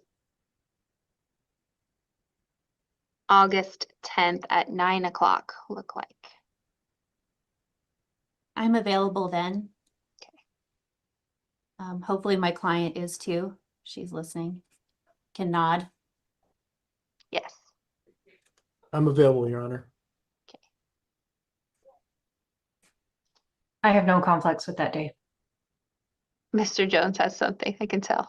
I'm going to make a record of it. I have a homicide trial that is not going to go to trial at that time unless something very bad ends up happening, but it hasn't been continued yet. So, but it's going to get continued. So I propose we schedule the hearing, and I will know in early June because that's when the pretrial conference is.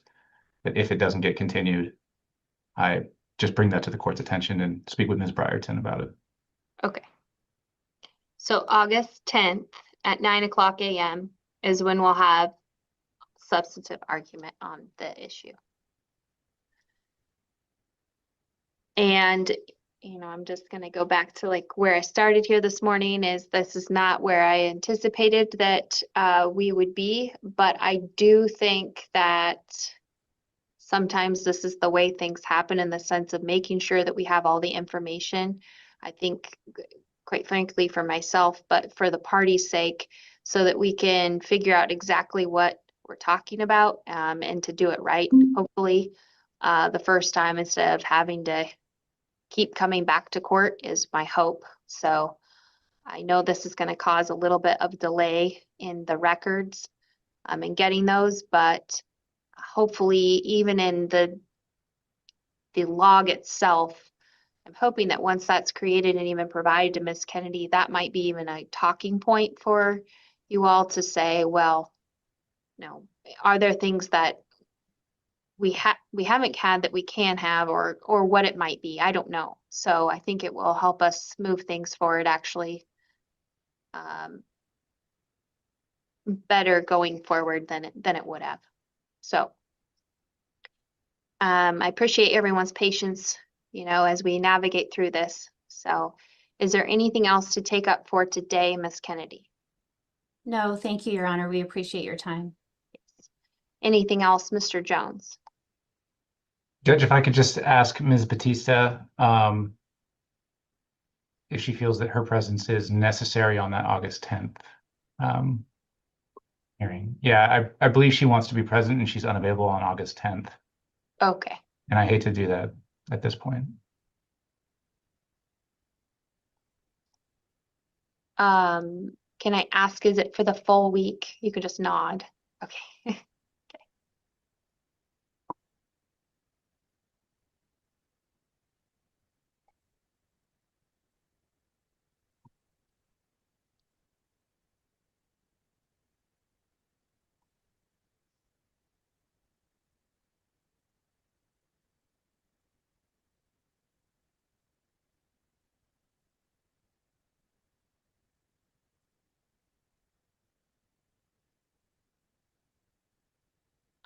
What about Wednesday, August 5th?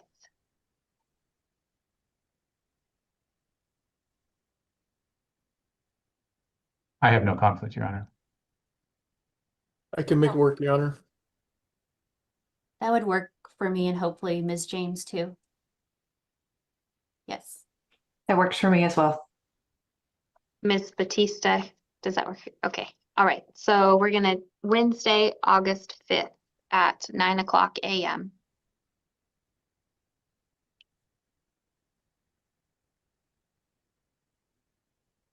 Yes, and that'll be live streamed for, I think there's maybe some folks who are listening in, so we'll make sure that that is live streamed again. Anything else then, Mr. Jones, on your side? No, thank you, Judge. Okay. Anything else, Mr. James? No, thank you for your attention to the matter, Your Honor. Yes. All right. Thank you. We will be in recess for today.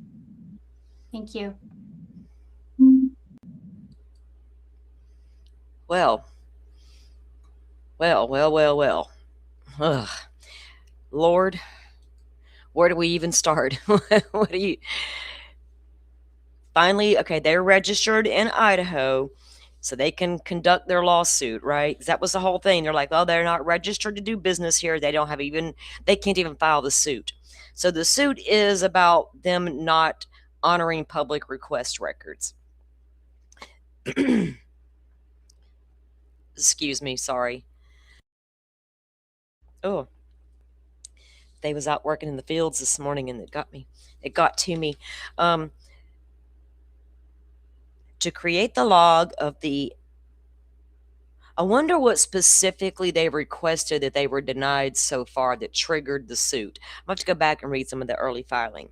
But they need to get a log compiled of the requests they are asking for. That the thing is, we shouldn't have to see lawsuits happen and go, okay, well, here's A, B, C, D, E, F, and G that we're asking for. What about the other 1,562 pages? You know what I mean? There's a whole case file. So when the judge brought up, I don't know if you're looking for a certain document or like the whole case file, I'm like screaming, whole case file, right? And when you got Brett Payne flying out to Pennsylvania with the FBI holding his hand to conduct an interrogation on Brian Christopher C. Koberger, and y'all gonna tell us Pennsylvania owns that shit. And we don't ever get to see it. Pennsylvania, we should all come knocking at your door and saying, why are you so embarrassed about your boy? I'm so sick of this game that they're playing with Brian Christopher Koberger. I don't understand it anymore. These lawsuits, the Laramies, I get the families are all up in their fields and the internet is having a field day with their children. I get the broken heart. Don't look. Public records requests still have to happen. There's shit out there I don't like to look at, and I'll just keep going. It's that simple. I don't want to look. No one's forcing me. I will continue to go. And trust me, I've thought about it. What if that was my child laying in that bed? I have thought about it. It doesn't move the needle for me when it comes to public records requests, because we're not asking them to hide all the things about these roommates and the survivor roommates and all the people. Release all the goods on Brian Christopher Koberger. Why you won't do it is beyond me. I don't understand it anymore. No, they're not following the law. What happened was feelings got in the way of this case. The second the graphic photos were released and those families had to witness it for the first time, I'm sure it was completely overwhelming. Although Olivia Gonzalez marched her ass right on down there and said, show it to me before you release it. And they did. Her mom and dad even said she went down there and was shown what was coming. The other families may not have done that. It would have all been out there during trial. Just because trial didn't happen and Koberger tied it all up in a neat little package and wants it all to go away doesn't mean we accept it. It's got to stop. This case has gotten out of hand, completely out of hand. It grew its own legs and its own wings and took on its own life day 2.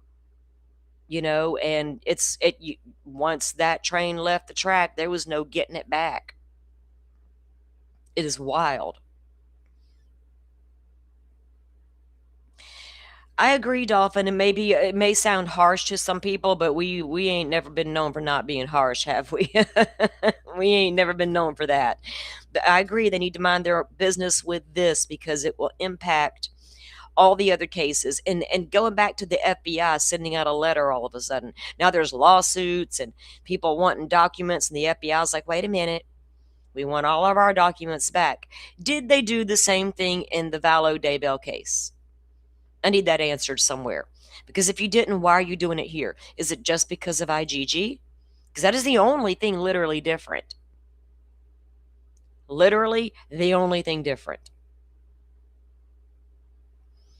So I don't know what they want to play takesy backsy with. Remember when they did release the last batch, they were like, oh, you didn't redact all the FBI agents' names. And they're like, okay, well, give it back. Now, I don't know where things stand with the Laramie lawsuit because I haven't even looked at that in so long, right?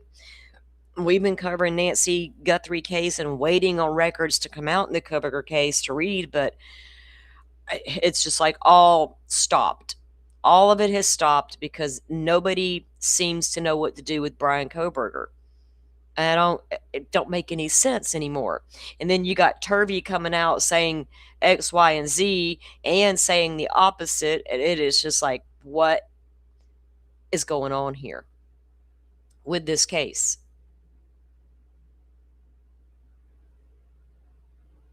I agree, Butterfly, because once Idaho flew out to Pennsylvania, they're there to arrest their perpetrator, right? Who committed a crime in their state. They're present during the interrogation. Hell, they asked questions too. You know damn good and well they've got that in their possession in case it was needed at court. You know damn good and well Idaho's got all of that.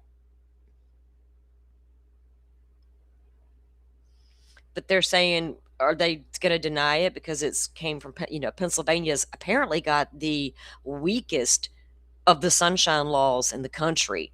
They're like, oh, you had 3 days to file a FOIA request on that body cam footage that happened 2-3 months ago. And you're just now finding out about it. You had 3 days to submit that request and time's up. Like, that is not right. What kind of weirdness is that, Pennsylvania? I hear it's really hard to get records out of Pennsylvania. And like in Kentucky, you don't live in the state, you're not going to get your request first. Some of the people who were doing FOIAs for Idaho were running into the same thing. You're not from the state, you go to the bottom of the list, right? I don't know. We'll see how this lawsuit moves forward. But the Brian Koberger interrogation video, who owns it and where is it? Because that is what I've been asking for since the plea deal. Well, we wanted to see it before the plea deal, but they wouldn't let us. So since the plea deal happened, we're like, well, where's this footage at now? And so far, it's nothing. It's crickets on all of that. But I'll tell you what, let me just show you. For a state who does not want their citizens harmed, they sure don't mind putting out all the information on every college kid in town. And if I was the town, I'd be a little pissed, wanting to know why are you doing that? Right? Why? Why are you releasing all these videos of all these kids going to college, partying, getting drunk. Let's see. Idaho 4, Jack Showalter, second interview. Idaho 4, Jack Showalter, first interview. Shout out to Connor. Idaho 4, Kyle Frey interview. Ethan's best friend and Sigma Chi member. Idaho 4, Trent Gwynn and Ryan Moffitt interview. Sigma Chi brothers. We got Miss Dawn Daniels here, assistant WSU chief. Idaho 4, Michael Koberger voicemail to WSU on 111. We have Idaho 4, Drew Carter interview, Sigma Chi brother. Idaho 4, Wesley Rebeck interview, 1216, Sigma Chi brother. Idaho 4, John Phelan interview, another Sigma Chi brother. And look, there's another one, Mason. Oh, look, here's more. Idaho 4, Conrad Harrison, Kelvin Cobley. Idaho 4, Officer Morris, Scene Security, Part 1. Idaho 4, Officer Morris, Scene Security, Part 2. Humane Society 911 call in the MPD regarding Murphy on 11/13. Idaho 4, Warner body cam returned to scene. Rachel Rager interview. Kai Chen interview. Scott Perky interview. Oh boy, Mr. Scott Perky. Oh, Jordan Q's interview is over here. Okay, we got Idaho 4, Officer Rosinski's body cam. And we have the Simon Gate, Tyler and Matthew Moy interviews. I think that was like one of the last ones we reviewed here. Idaho 4, body cam part 3, Officer House body cam part 1. More body cam part 2, the Eric Gower interview. That was the Uber driver or whatever the hell kind of driver he was, the rideshare guy. Gunderson's area canvas, Corner Club, camera footage. Look, none of this is Brian Koberger. Not one damn thing so far. Not one sorry ass little thing. But boy, there's a lot here. Idaho 4, Adam Lauda interview. Oh, Kai Davis interview, Ava Wood interview, Moscow Police Station lobby camera footage, Moscow Police Department. You know, y'all aren't separating all them witnesses. Their stories are getting corroborated now. They're making it all up now. Moscow Police Station back lobby camera footage. Idaho 4, Moscow Bagel raw security camera. Idaho 4, Farmers Insurance raw security cam. Cafe Arista raw security cam. I should go on and on and on and on and on. But where is Brian Christopher Koberger?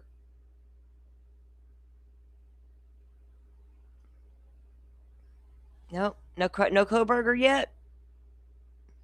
Nope, just everybody else in the freaking town. Look, there's the DoorDash driver. There's Emily. There's the grub truck video. There's Linda Lane footage. Lots of it. Okay, you get my drift. You get it. We see what is all that is out there, and not one stinking thing about the boy, not the man, the boy, Brian Christopher Koberger. We got that one picture. Remember that one time we got that picture of him sitting there with his handcuffs on or his little zip ties or whatever the hell that was they had him in?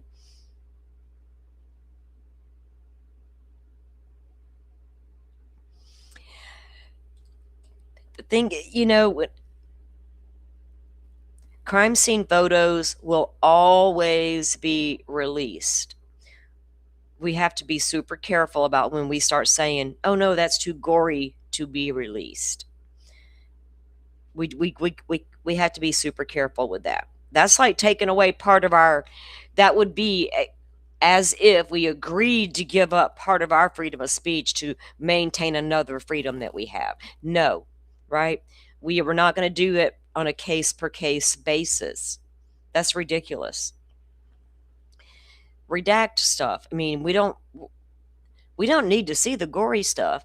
Now, everybody wants to see if there's really body cam out there that shows a knife sheath on the floor compared to on the bed.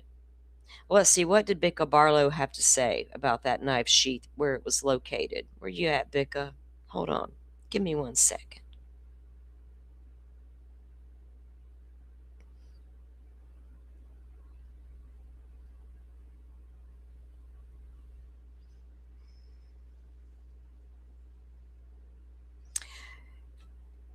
Relevant facts: a knife sheath that was recovered tucked under the covers next to Ms. Mogan at 1122 King Road, Moscow, Idaho on November 13, 2022. The sheath was tested using standard DNA STR methods by the Idaho State Lab. Item Q1.1, a swab from the sheath resulted in a single source male profile. The profile was uploaded to CODIS. Now, that is Becca Barlow stating in a document that the sheath was recovered tucked underneath a victim. But you got a rogue criminologist out there that's going to tell everybody, oh, no, there's documentation and video that it wasn't. Where is it, sir? You seen it? You saw it with your own eyes? Did you go have coffee with Whitcomb and look at all the sourced information he has at hand? What are we doing here? Who's lying? Becca Barlow or Turvey? Didn't Becca suggest hiring him? Maybe we should pull up motion in limine number 6. Just saying, there's a lot of good people out there with a lot of good facts, and these people who think they, that want to come in at the Idaho 4 case. Well, I don't know. I think you guys know more than I do. Here's the information. Run with it. Do what you will. And they're like, wait a minute. Your facts are stupid. They don't match up to what we know already. And they're like, oh, you know stuff? I guess. When you catch people telling lies within a 1-hour conversation, like, that's not what you said 30 minutes ago, you fool. In the same damn interview. That's not even what you said 30 minutes ago.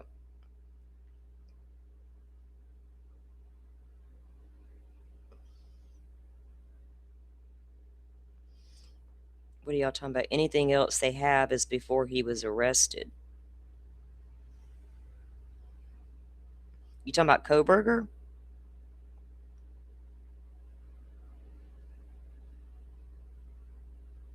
Oh, yeah, we got traffic stops in the DMV, but I'm saying as far as we always look, y'all can go on YouTube and pull up interrogations by the dozens, right? We see that we watch them all the time. Where's Koberger's interrogation video? The man has been sentenced. He said, I did it. He signed a document. He said, sound mind and body. I take thyroid medication, but I'm good to go. That doesn't affect my thinking.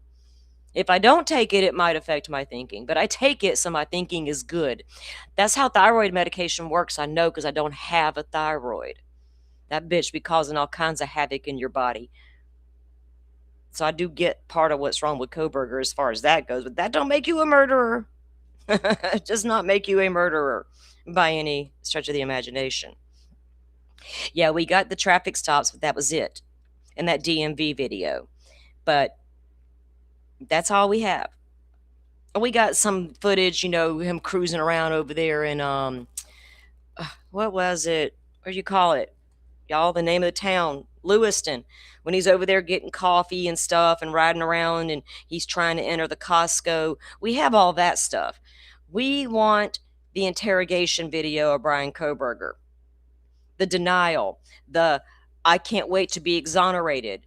The, hey, after you get through talking to me in this cop car, we should go have coffee together because I'm a criminologist and you're a cop and we could probably have a real good conversation. Let's go. You're down for a coffee date? That's the conversation we want to see, right?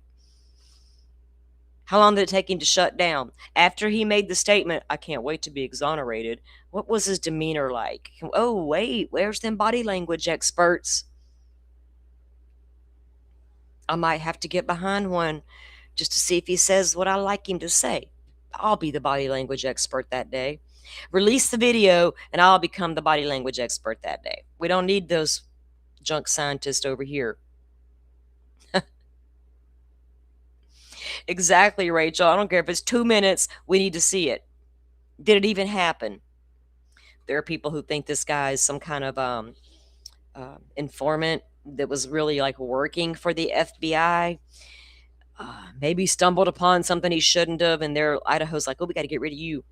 Or he's some kind of top-notch secret agent kind of guy. You know what I mean? He's really not in prison now. He's being kept in a hidey hole somewhere. I don't know. They need to quit it.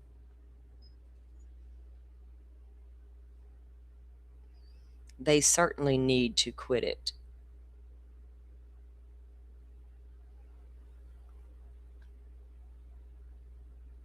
I'd be curious to keep an eye on the filings though with this case, because I want to see the list that they comply, the privilege log of what they've asked for that's been denied. And this judge seems to think they'll be able to settle that difference, right? Before they go back to court. Well, maybe you can resubmit, maybe they'll give it to you. But it feels like because of this lawsuit and the Laramie lawsuit stuff, everything is halted in this case. Like, I don't know who are we supposed to ask about the public release, right? When they will get back to doing that on the Idaho docket, releasing them in the blocks that they said they were going to do that. Are they seriously just sitting there playing a waiting game to see how these lawsuits play out? Or are they back there really trying to redact things and get them in order to get out there? It doesn't feel like they are. It feels like they just put the brakes on everything and decided to wait and see what these court cases. I'm surprised they're the only ones suing them, though, at this point.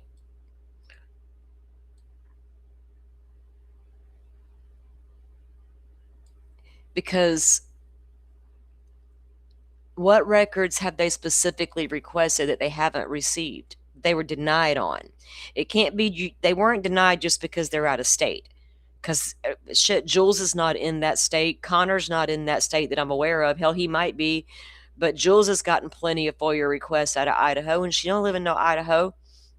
So what's going on with this shit?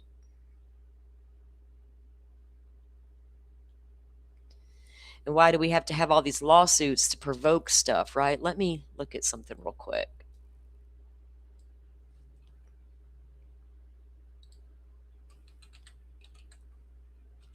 Because it shouldn't even be a lawsuit about it. It shouldn't even be a thing. It wouldn't be a thing if the family hadn't filed suit and tried to put the brakes on everything. And then the city and the state should have done their job and said, we're sorry, but the best we can do is redact everything because by law, we have to put it out there. Yeah, Atlanta isn't in Idaho either, Dolphin. Good point, because she's gotten them as well. You don't have to live in the state, right? Today they're like, oh, you can't sue us because you don't do business here. Well, in fact, we do. We're now registered. The judge has made that clear to them too. So get that out of the way. Now, why aren't y'all if I was the judge, I'd be like, City of Moscow, why are y'all not releasing these records? Is it because the families have a lawsuit? Or did that put the brakes on everything? Let me see if I can pull an update up here. Whoa, what in the world?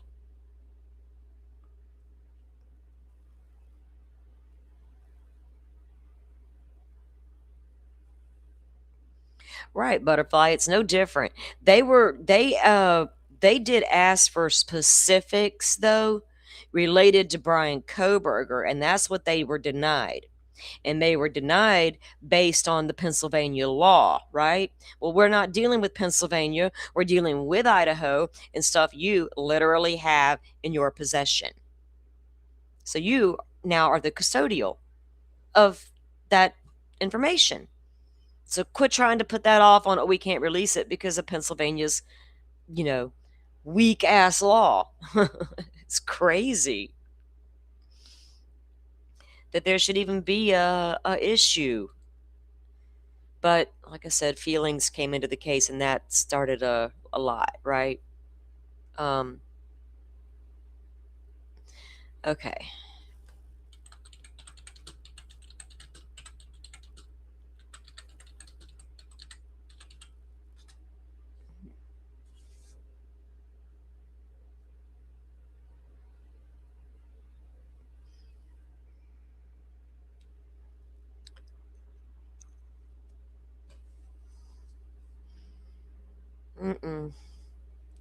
This is not what I'm looking for. Good Lord. Goodness.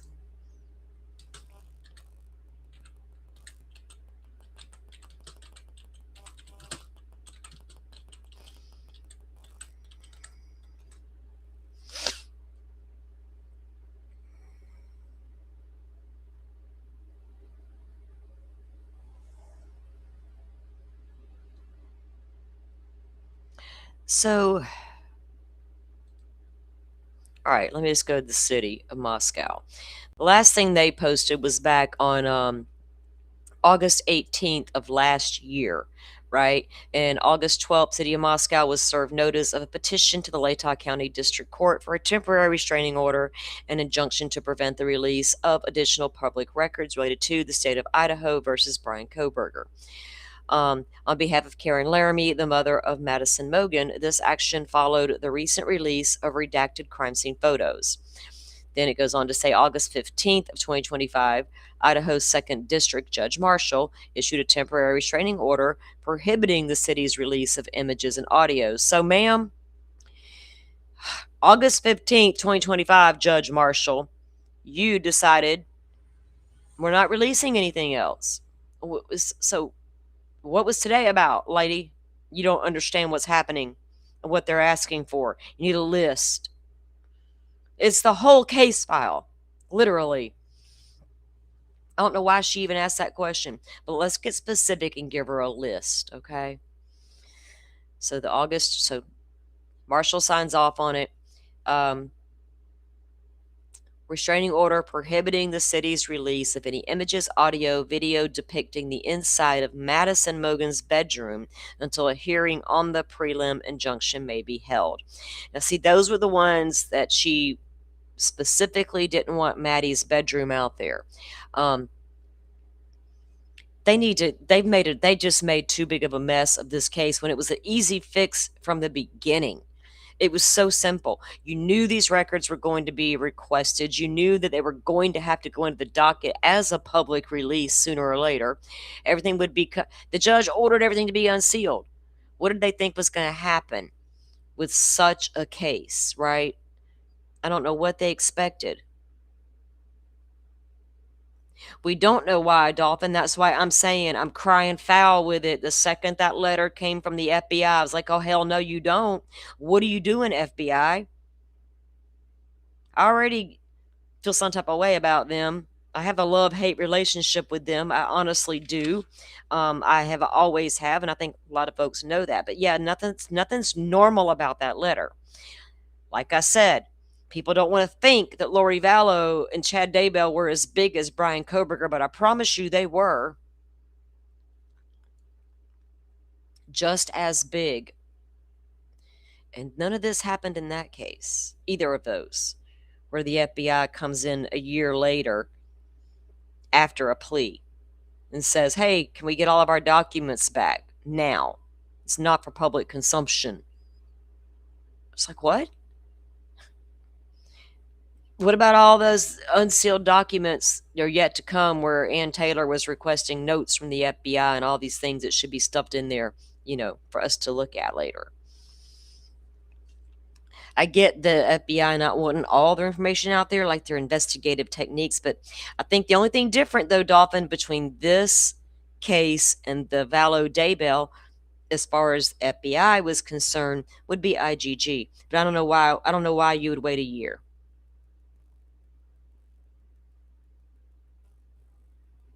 Yeah, the city absolutely knows what they were requesting. The judge needs her a nice little list made up, though. She wants her a nice little chronological list made up where it's easy for her to identify everything and to figure out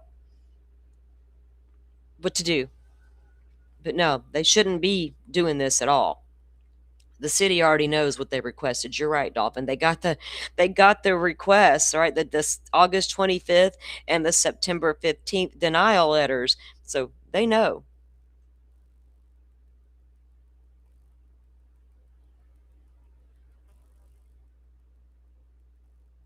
I don't know, Z. I mean, they're going to continue it. It is what it is. They're going to have to battle it out and get it over with and quit playing with it.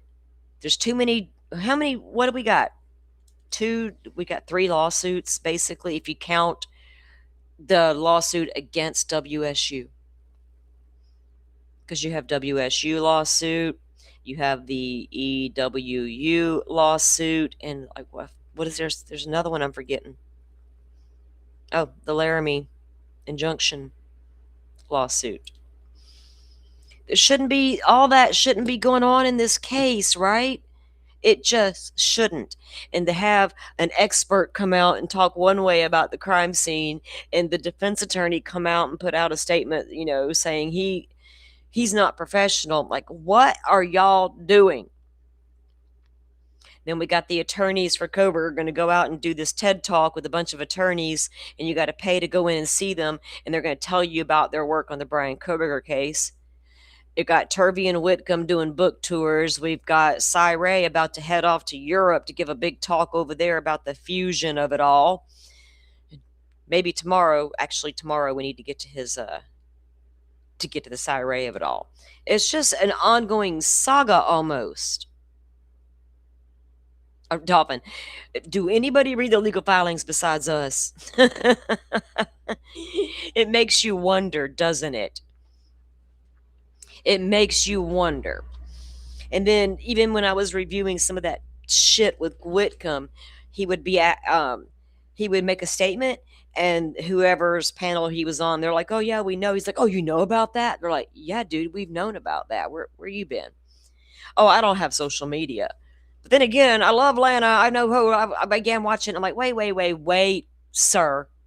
You said you didn't have social media. Kind of like when Ping said he didn't know who Lauren was. Come again? Because we got receipts to say otherwise. That's how that works. That's how that works with receipts, right? It's just fucking how it works. Payne's reports say that he and Gilbertson interviewed Koberger for 45 minutes. There's no mention of the FBI, so they need to fuck. Well, she said they need to fuck right off. We applaud that comment, Dolphin. We agree. You're right. That was supposedly a 45-minute conversation they had with Brian Koberger. So where is it? Why did they not read him his Miranda rights? Did they not do something properly? Did they do something so bad it might cause a plea deal? Like mistrial, we get plea deal. I'm going to make up shit now, okay? Y'all follow along when I start making up stuff. Y'all know that. I'll make up a term in a heartbeat. It's not making any sense. And to have these litigations and these fancy word salads, because you know how lawyers like to lawyer. We have to have everything laid out in this night. We can't just come in here and dumb it down for the masses. And we got to make sure our language is correct, first and foremost.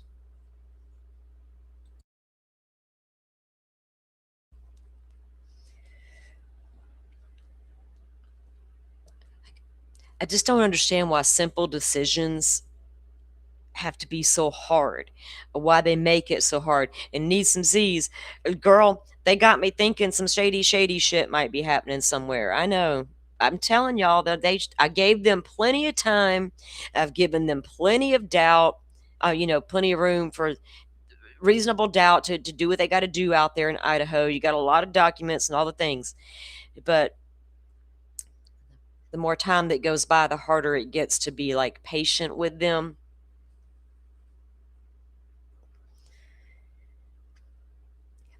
Yeah, the agent Shirley's reports. I cannot even talk about him without that one YouTuber that went live and claimed he called her. Jesus Christ.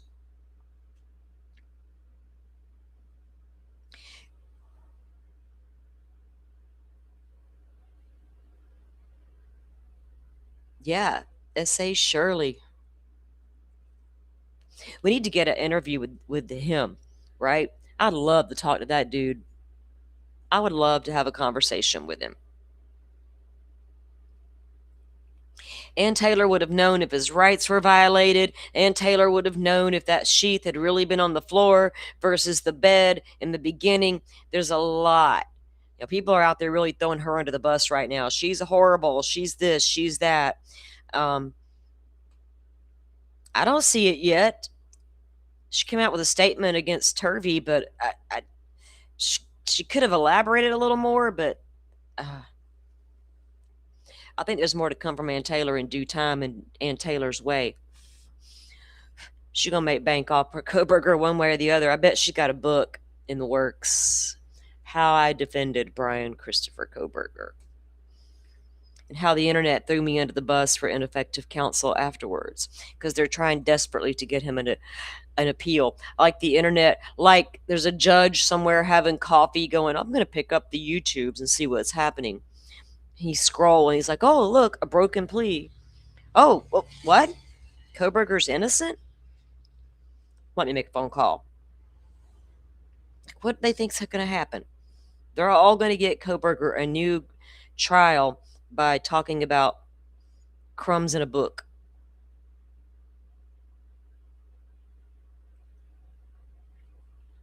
Yes, the full interview and the transcript was supposedly attached to the case file. We can't even get the transcript, right? They won't even give us that much out of this guy. And you can't help but ask why. I mean, these body cams are still coming in, right? They just got some recently. So what exactly did the Laramie suit do? Just put the halt on all of the gory pictures? What is nobody needs to see all that anyway. We're good with covering up that stuff. But everything else, you need to get it out there, especially the Koberger stuff. You just got to, because it's getting completely out of hand.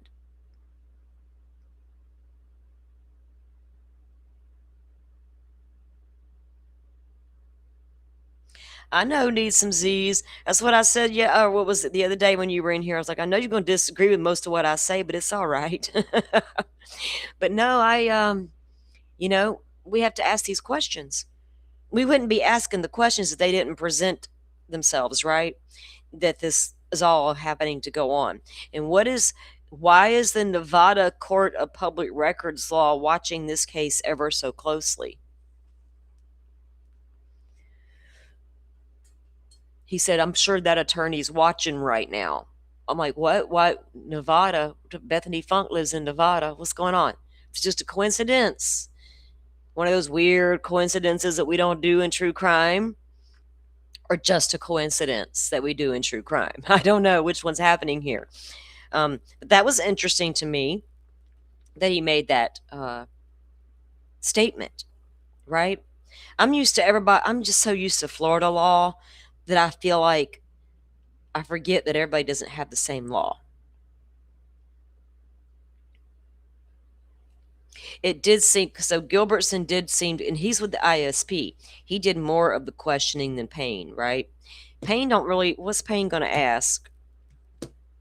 Gilbertson probably had a ton more experience at that than probably Payne. I wonder what Shirley's role really was.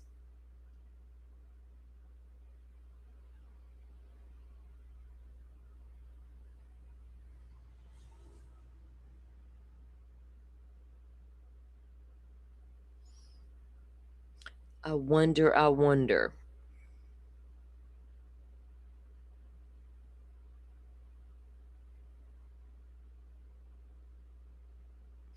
Yeah, Pennsylvania hasn't said hardly anything about any of this. And people were putting those FOIA requests into Pennsylvania right after the arrest of Brian Koberger. Whether they were going to get honored or not, they were putting them in. That's why I'm like, how can they even say people missed the deadline when people were putting in those requests when the arrest was made, right? Waiting for them to be honored. So if the request was in, how can you deny it? By saying you didn't get your request in time? That part makes no sense to me either. Right, so the audio would be in the possession of the ISP if that's the case, Dolphin. Yeah, they could release that audio. Well, need some Z's, you're not wrong. The crime scene photos have to be released. I mean, how many other cases are they released in? Just redact what needs to be redacted and put them out there. Doesn't mean we're going to sit here and, as Brent Turvey would say, we're not going to sit here and jerk off to them. Sir, we're not morbid creatures, but we understand the law and the danger of this law being not challenged, right? It has to be challenged, because going forward, what's it going to look like if we don't stand up and challenge it?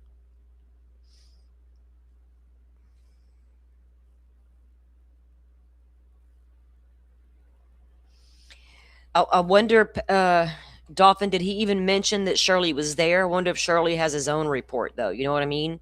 Shirley's going to be over there. He's taking his own damn notes over there.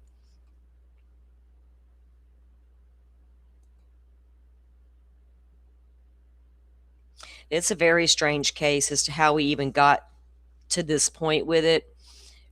And when I sit there and show you all those videos that have been released, y'all know how many documents we have gotten as far as Moscow police reports, ISP reports, lab reports, DNA reports, all the debris and hair, all the things that we were getting. People aren't getting what they want on Koberger, and that's the problem. And none of their excuses are working. And if I was a family member and I brought a lawsuit on that has now possibly halted the release of stuff and to do with Brian Koberger, I'd withdraw my suit immediately. I would be suing Idaho for not releasing the shit on Brian Koberger. That's what I would be doing if that was one of my children in Idaho. I'd be like, look at all of this stuff y'all have released. What about what you haven't released? I'm coming for you now. That's what I'd be putting my energy at if I was one of these parents. Have they seen the incriminating evidence against Brian Koberger over the rest of us? Have they? I don't think Bill Thompson's in the mood to share a lot with them unless he's forced. Hell, he might be fishing on a lake somewhere for all we know. It's like, I'm done with all that shit.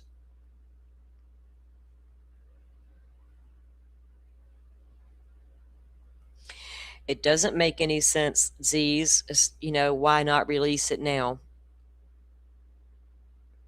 And when we go back to that last batch that was dropped, and they're like, oh, well, you didn't redact all the FBI information out of their names. A lot of those names were already out there in other reports we had already read, right? That's why the names were not redacted. But they got all butthurt about it, took it all back, and now we just sit here waiting. And now we have all these lawsuits. So I would be interested to see in the request that EWU has made that have been denied. What specifically did they request, right?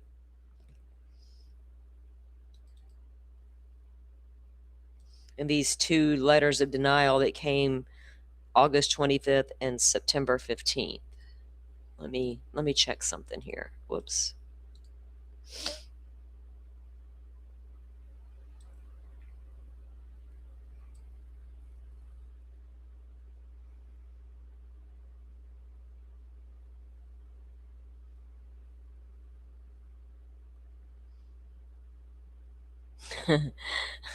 See, I gotta never. Oh goodness. Okay, hold on. Let's see. Oh, see, I come to the Twitters to look for something, and I accidentally stumble upon messages I need to answer, and I'm like, oh, okay, yeah, girl, hold on, hold that thought, ma'am. Hold on, we're gonna get this done. All right, let me see this. Let me check something.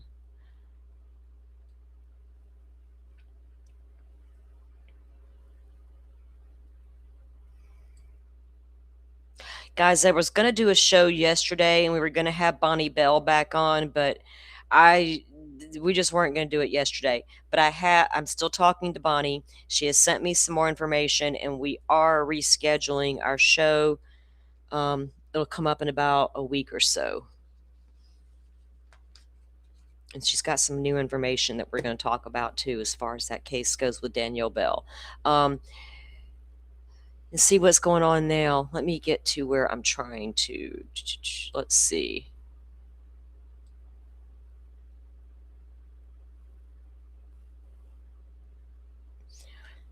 I was looking to see, let me go back down to the furthest. Okay, that's old.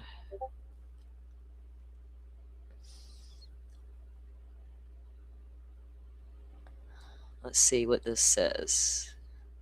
If I can make it larger.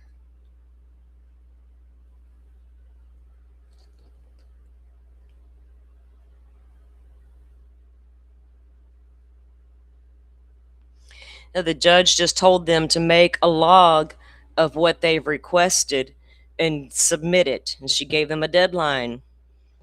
That's what we're talking about. She said June 22nd, complete the list of information. Thank you, Sarah. There's Miss Sarah. We read your article before we began to watch the hearing, so we so appreciate you. I was just actually on your Twitter. Thank you, Sarah. I appreciate you so much. And we dropped the link to Sarah's channel earlier for you guys to follow her on X for all things document. Yeah, Bonnie's a rock star, Rachel. I'm trying to help her out with a couple things right now too. So I got a lot going on this week. We're trying to get a couple of shows organized, some guests scheduled. We're gonna have Mr. Steve back on soon to talk about something with us. I am hoping I get back with some Delphi coverage this weekend. I got something in the works for that as well. And another guest I just saw that we can schedule up as well. What is going on with my thing? It won't pull up.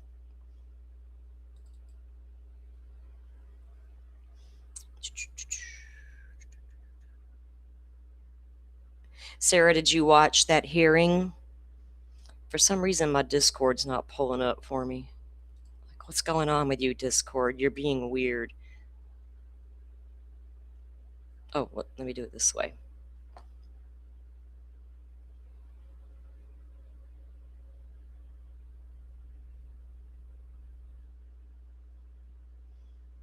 Sarah was reading my mind because I was literally going to your Twitter to look for this.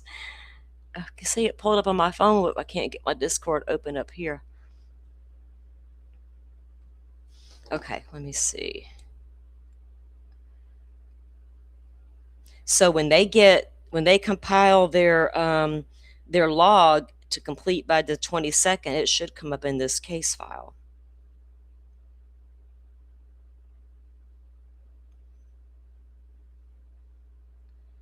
Okay, so go back to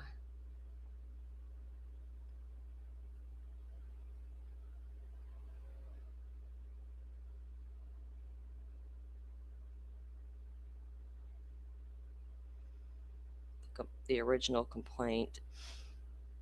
Sarah, this is great. Thank you. I'll have to send it to myself on Twitter because I and pull it up that way. My Discord on my computer is just not wanting to cooperate. Okay, you freak.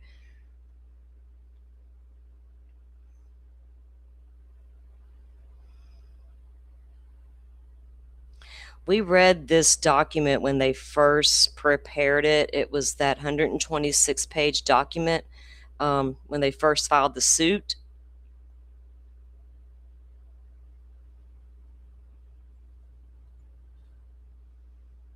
Actually, wouldn't mind going back over this again.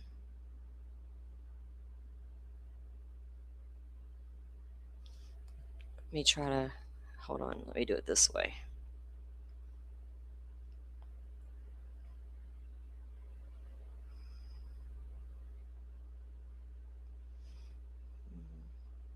There we go, do that, and go here.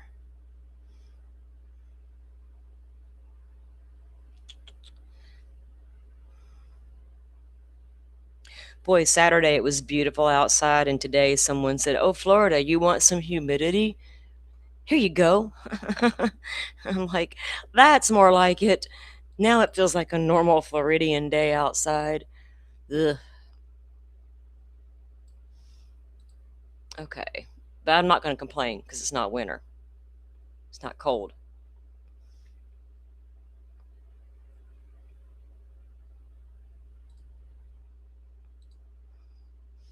Okay. Now I've got it pulled up.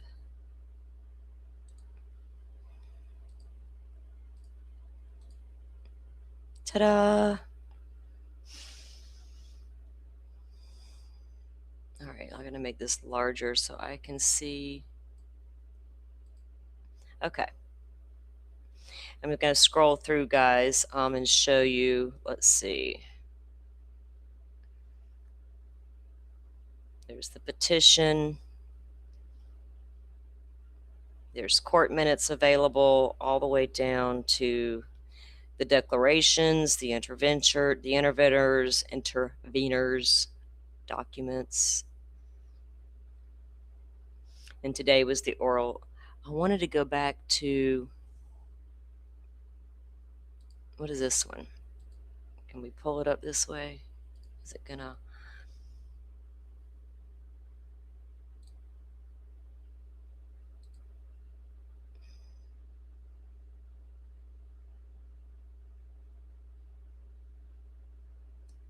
Oh, heck, something was on me. God. Oh, dang, that freaked me out.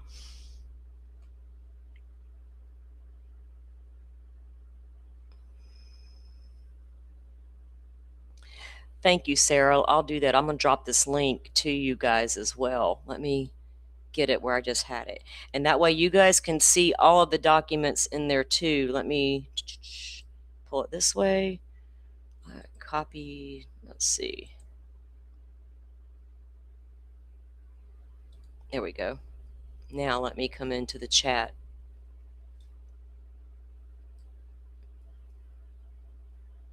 It's very much worth monitoring and keeping our eye on it for the outcome, going forward, the implications. Let me turn this down. Okay. Now, I haven't pulled up my chat like this in a long time. There we go. There is the Google Drive. Now, while I'm over here, let me do this because I have not done this in a hot minute. There we go. I sent out some memberships, guys. Welcome, Sarah. Sleuth Intuition. Need some Z's. Welcome in, girlfriend. Chris and Carrie, welcome. Sarah, you are welcome. And thank you for all your hard work and your effort. I mean, just, I don't think enough can be said about our document queens. And boy, we have two that are very good friends to the channel. We have Sarah and we have All Eyes of Delphi. And y'all are just fabulous with the work that y'all do out there. We all have a need for it, right? We do. And the people who don't mind sharing information, I cannot praise them enough, because people have this thing, they want to slap their name all over court documents and be the gatekeepers, and it just shouldn't be like that. If you got it, share it. And I appreciate the ones who do that, because you show where your true interests are, right? Like, you don't feed a narrative. You're just, here it is, and there you go. One thing I love about Sarah, and I don't think she will mind me saying this, I don't know where she sits in the Idaho 4 case. We've never discussed it, right? I just love the fact that she puts the information out there, and whoever needs it, wants it, there it is. The stuff that you won't find in the case file, because she's been digging up stuff from a long time ago back. I started following Sarah a long time ago. So I just love her to death, and I'm so happy she's a part of the community. And to show real true crime people doing true crime, right? Is always right. It costs nothing to be nice, Sarah, and to share that information, especially if you want people to know what you're thinking and feeling, share it. You just do it. But you guys put it you put it in great, fabulous order for all of us to obtain and to be able to share and look at. Right. And you're right, Sarah, our opinions in the end don't really matter, do they? Sometimes I'll be like, I'd love to know what she's thinking. That's part of the intrigue with Sarah. That's what I'm going to say. That's what I do love about her. sharing opinions and all of that, we do here, but we also love the facts, right? And we try, in the end game is to base it all on facts. And if these facts are useless, worthless, or if they're lying to us, because we know that they're not always truthful. But this case, Idaho 4, man, it just took on a life of its own, and it just never seemed to find its way back from that.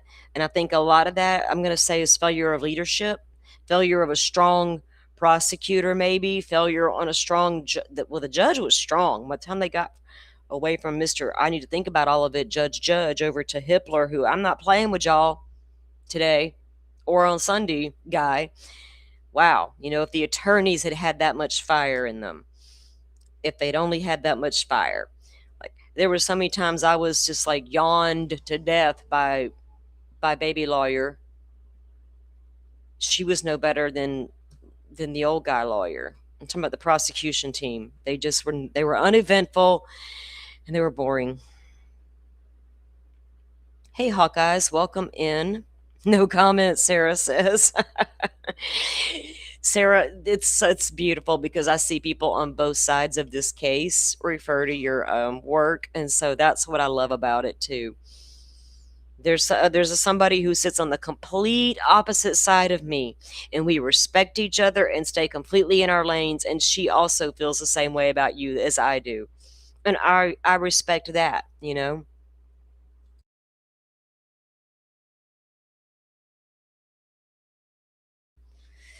We always got to shake the bushes every now and then, Hawkeyes. Every now and then, we got to shake the bushes. Bill wanted to go out with a bang. He thought he was going to get it. Maybe he thought in the beginning, Dolphin, I'm going to go out with a bang. And he's like, he lost some steam along the way. He's like, oh, wait, I think I'm too old for this mess after all. This is becoming complicated, and I don't like complicated. What was so complicated about it, right? The complication was you had a problematic eyewitness. Number one. Problem number two, grainy car footage, not an eyewitness that can place it in the parking lot of the home. 3, cell phone data that would have been disputed by a opposing side. That's all we have.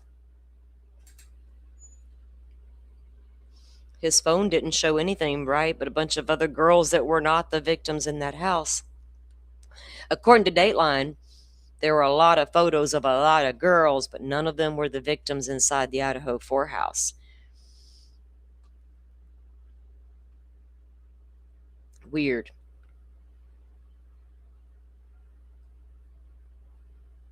You see one of JLR here.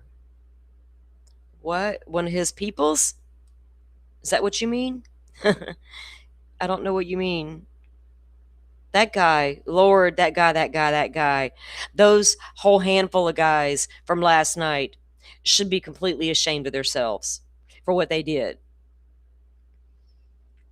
You don't get out there and party it up in the middle of a fucking street in front of Miss Nancy Guthrie's house and disrespect her in that way. And I don't care who takes up for them and says, we need the boots on the ground because the case will die otherwise. Get out of here.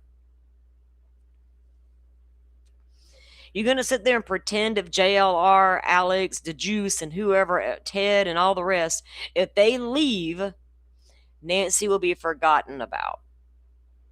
They couldn't even conduct their reenactment last night because the cops came, and Juanita got Malvi, got herself a big fat ticket, and her and Alex bailed before they could conduct their little in the middle of the night experiment in the middle of the road. I guess to show us all how dark it really is there. I don't know what the purpose of it was going to be. Sarah, thanks for stopping by and dropping your knowledge. We so appreciate you, hun. Have a great day.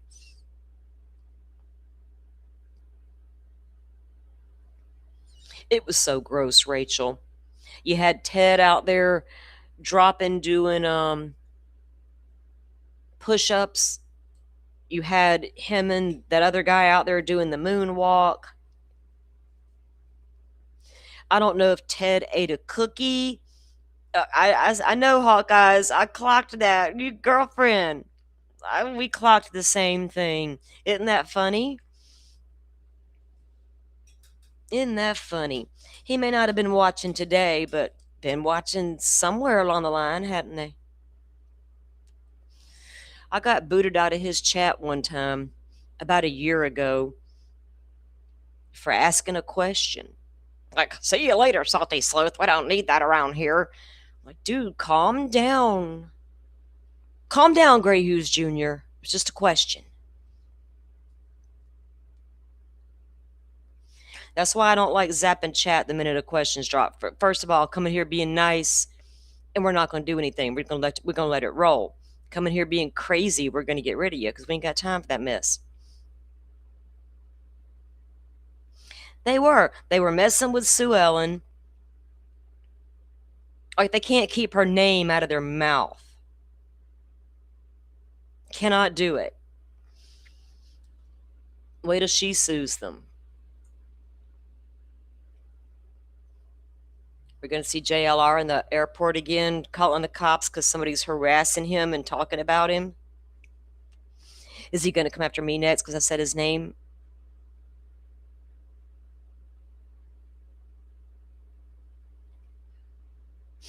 Imagine being booted from somewhere for no reason. You talking about those guys on the street last night?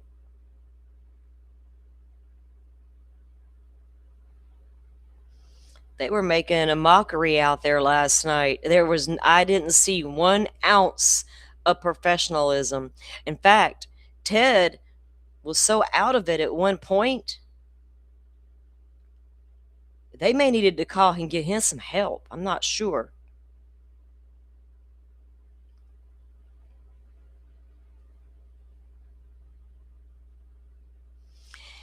Hawkeyes, I wish people who supported Kresha truly supported Kresha for supporting Kresha, and not because it was the popular thing to do in the moment for a click and a view. Bless her heart. I said what I had to say in defense of Kresha and her mother, but I never rolled with it for months on end, making bank off of it. I don't know if they were smoking weed. We didn't see them do that, but they ate some cookies that somebody brought, and then JLR couldn't stop laughing, and Ted looked like he had dove headfirst into a bag of something good.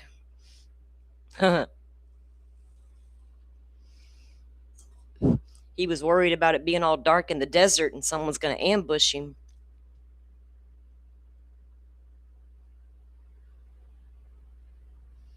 Is Ted the one that claimed you got kidnapped by the cartel? Lord have mercy.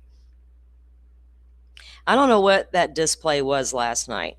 I know they met, their intention was to do some sort of a reenactment, but like I said, from the street, you weren't going to walk up on the Nancy's property. Not allowed to do that.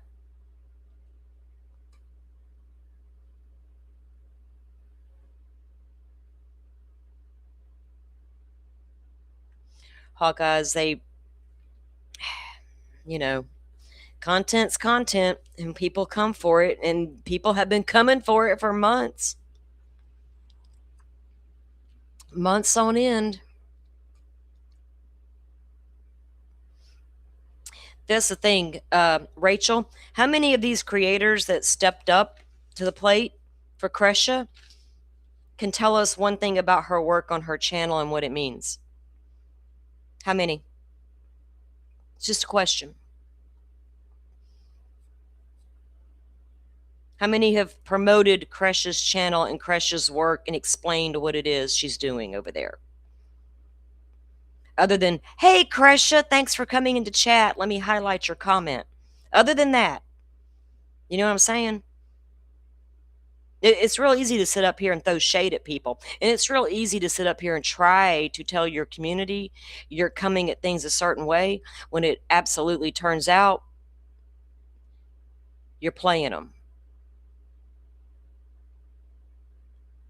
And while we're on that subject, This may not be a popular thing I'm about to say, but when there's a YouTube channel that appears to go hard after the women and completely soft on the men, and the channel is run by a woman, I got an issue with that, sister. And I need to know why now. It started with the prof, let's bridge the Delphi community. What's that weird chick's name that was going to slide up there with a email about Joe Schmo really didn't know anything? He did that, tried to go down on that channel. We were going to try to ease Joe Schmo back into the community by showing y'all he was not wrong. He was duped, kind of like Ping. He didn't understand because, you know, Aussies are on a different time schedule, and he probably didn't see the stuff y'all saw. Well, hell, honey, you in Australia and you saw all of it. So how could Ping miss it due to an Australian time zone situation? See, make it make sense. Y'all go get out there and fight amongst yourselves now because one stole one's show idea, or what? You didn't quite cover it the way I did. Now I don't. It's weird.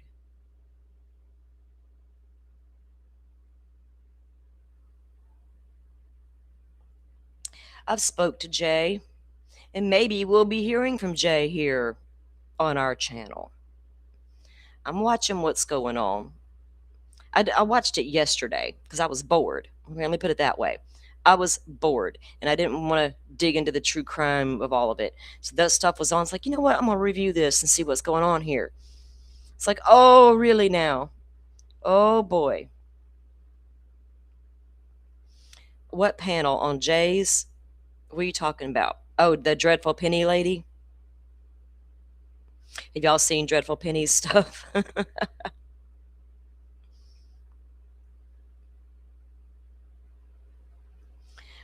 Oh, I know, Hawkeyes. Look, I'm familiar with Alex long before Nancy Guthrie case popped off. Criminal Network came into our chat at the beginning of the Nancy Guthrie case, letting me know he was going to go boots on the ground down there in Tucson because he knows I already know who he was, right? It's an account I was clocking for years. Why? Because of the Delphi case. I know all about Criminal Network. I knew who he was before everybody else did. I don't know what Hella's trying to do, Hawkeyes. Well, I do, but I'd not. Intentions mean everything.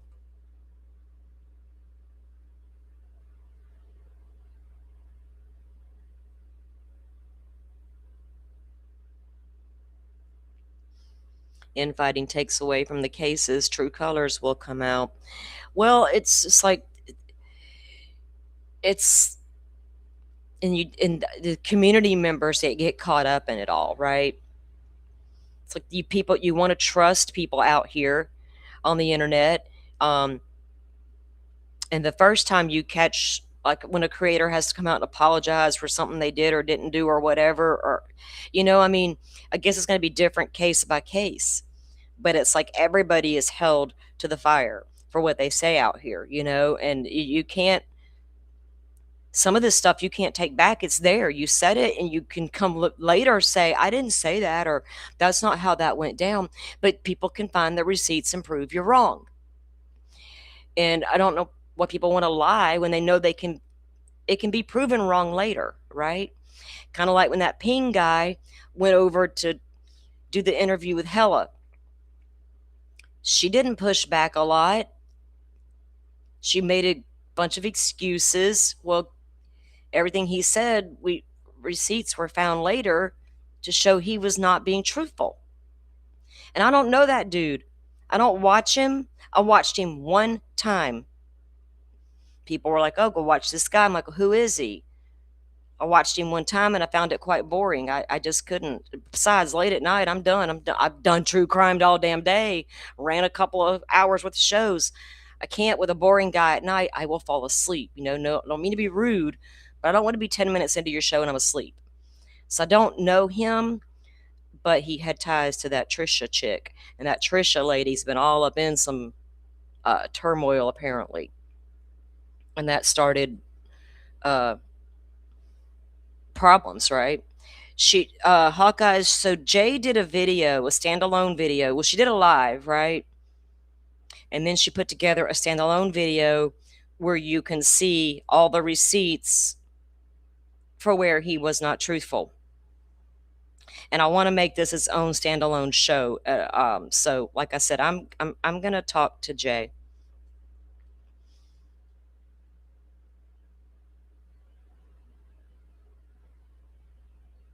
The video's pretty good. The receipts are there, Hawkeyes. I don't know when she found the time to go do all that, if people helped her with it, but because I've done it right in the past with some of the Laura Mathias stuff, and even with the Megan shit, and it just takes so much of your time. And I'm over here at true crime, and then I'm like, well, wait, what are they talking about over there? And I'm like, I don't got time to dig into all that. So I'm going and watching what they're doing and trying to keep up like that, because I do enough here, and I don't know all of it. I just know there's just a lot. I don't like it when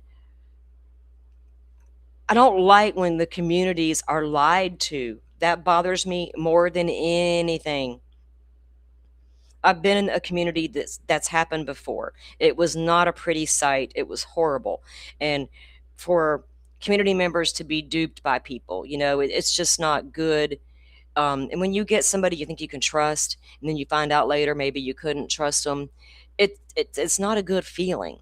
It's not a good feeling, and then it makes everybody in the space look like we're all like that, right? And it's just not that way. It's not everybody in the space. It's just some people.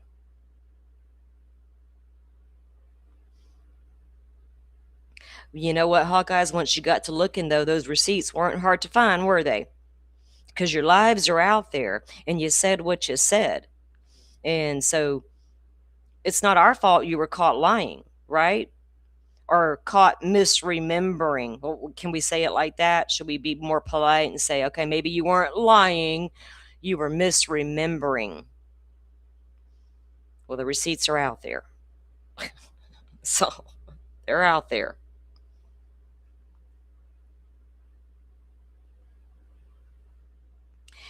I don't know the whole thing behind the MLC account. What I do know, Hawkeye, is that account on X, or is it a group, Justice for Magnolia? Apparently, Hella said something about Jay in there, and someone told Jay about it. I don't know, because I'm not in there. Yeah, she doesn't care for me. That goes back to like Idaho 4 stuff. I asked a question one time, and that's all it took. Apparently, asking a question is all it takes for some people to just really trigger them, right? Yeah, so I don't interact with her too often. I did during the live when they were going to try to bring the Joe Schmo back out there. I'm like, wait, what are you doing here? I had some things to say then. Exactly. We want to stand for the truth and not the clicks and the views. It's really crazy. But boy, this space seems to love its drama. Hey, I get it. I don't do drama. Like, I don't want it in my personal life, but I'll be there for everybody else's drama if you need me to be. We don't like liars. Don't like it. I don't like knowing that I got community members that I care about that go to these other streams and they're not being honest with them. I know there's people that come into my streams that are now they go to another streamer, and she's jumped on this broken plea Idaho 4 shit so hardcore. It's like, oh man, I hope they don't fall in, but they're grown-ups, right? Everybody knows what they're doing out there.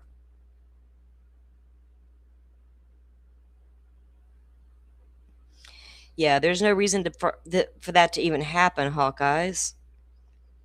Right? To be a smart ass because you don't like the question. It's not cool. And I've talked to my mods, like there were times we would run an Idaho 4 show, we'd get this little group of trolls, but they were just there to disrupt, and we're not putting up with it. But if you come in with a different opinion, I don't want that. I don't want it blocked. Don't come in here cussing people out and being rude and hateful. You're going to get blocked. We're adults. But if you come in and say, I disagree with that, Salty, or I actually think this, you're not going to get your comment blocked. Not here anyway. We're going to be like, okay, let's talk about it.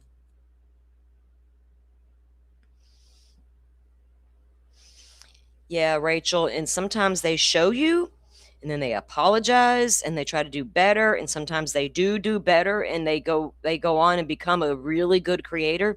Sometimes they continue to play in the weeds and hope nobody's noticing. You know what I mean? And sometimes they see what's gaining traction on X. The next thing you know, that's what their live streams are all about, because that's the thing to talk about at the moment, right? I get it. Hawkeyes, thank you. And it is almost time for some more coffee, actually. My afternoon coffee is coming on. I can feel it. I got to go let some dogs outside. Got to get prepared to make myself some dinner. I got to do adult things that I don't want to do, but whatever. I have to eat, and animals need to go outside. It is what it is. Hey, at least I have the legs and the ability to get up and walk to let the dogs out, all the thing. Always find the gratitude, right? Hawkeyes, I was in Jolene's live when she was playing Ping. Was that on Saturday? Or did she do a show last night? Because I didn't see. Yes, it was that one.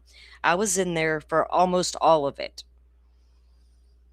I couldn't stop laughing for the longest time. That chick is pretty funny. That one thing I didn't like, Hawkeyes, thank you for reminding me about that.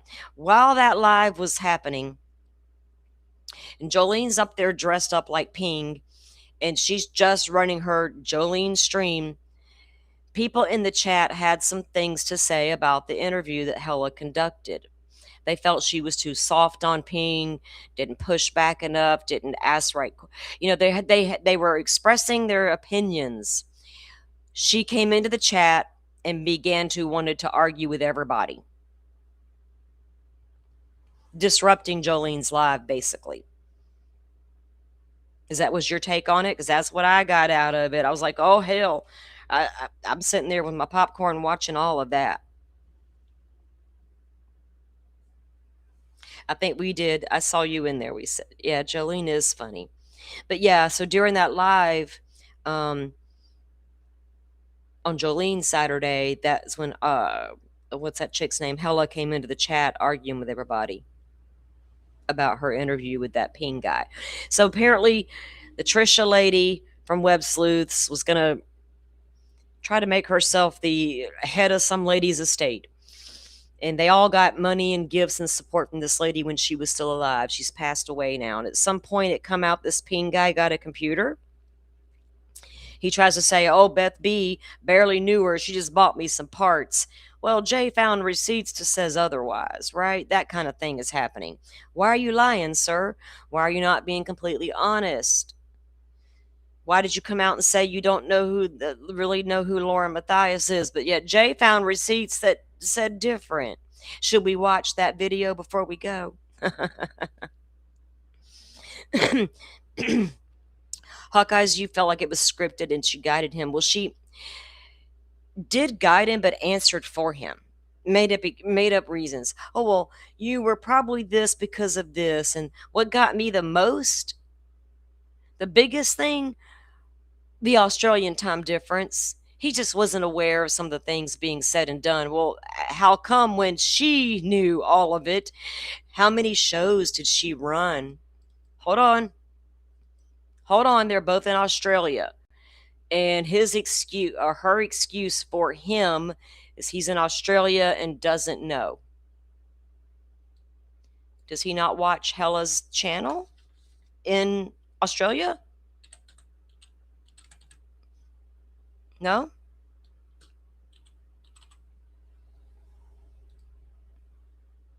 Let me see.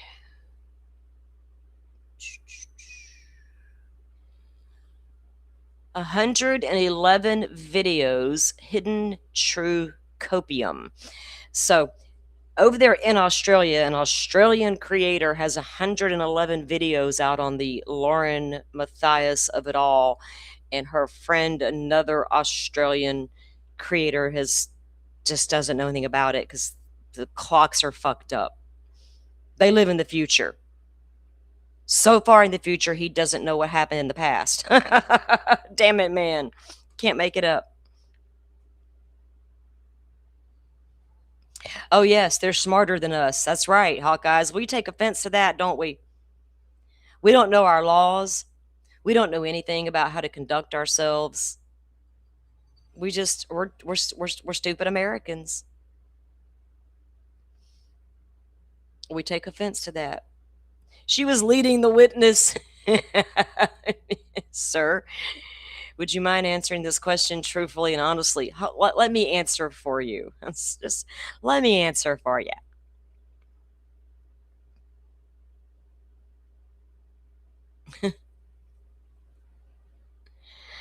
Our laws aren't as good as theirs. Well, we have freedom of speech here. They weren't even allowed to watch News Nation from what I was gathering. How do they know anything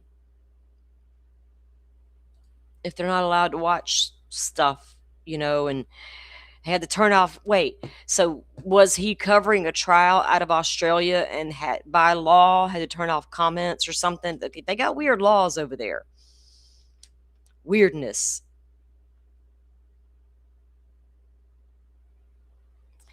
Well, they can argue who's better, Aussies or America, all they want to, but the fact remains that dude got up there and was not truthful, right? And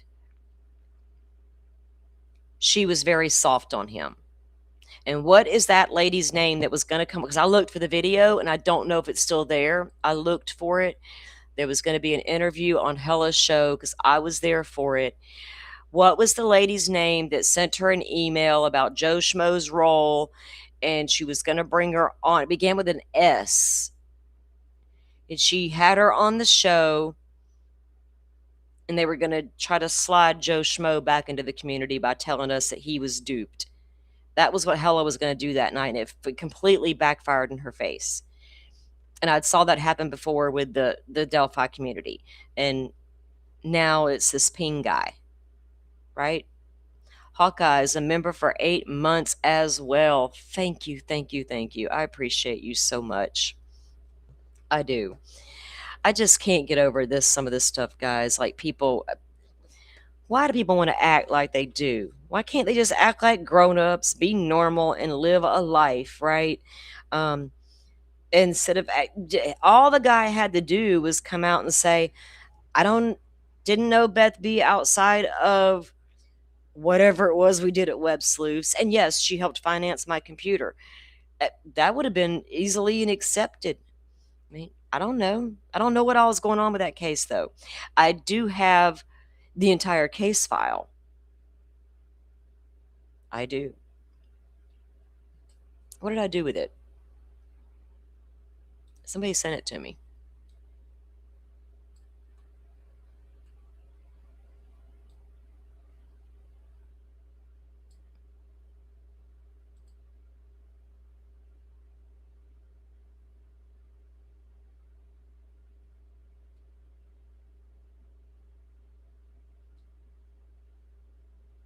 What? I was just reading comments.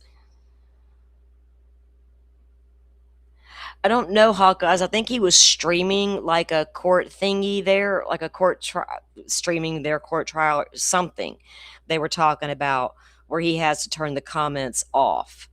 And I'm like, what? So their laws are better?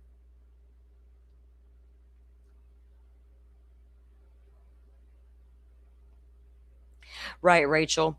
Rachel says, if he was honest, I would have understood.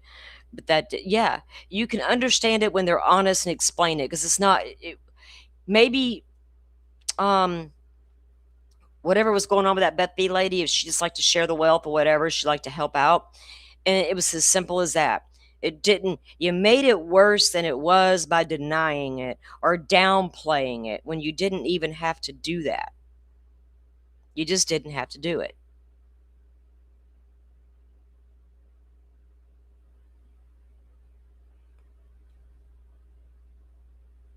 Yeah, I got Trisha's court documents here. I think I've got them in Discord. But I'm going to bring those out and take a look at something in them. And I'm going to save this. Hold on a second. I'm making a note for myself here.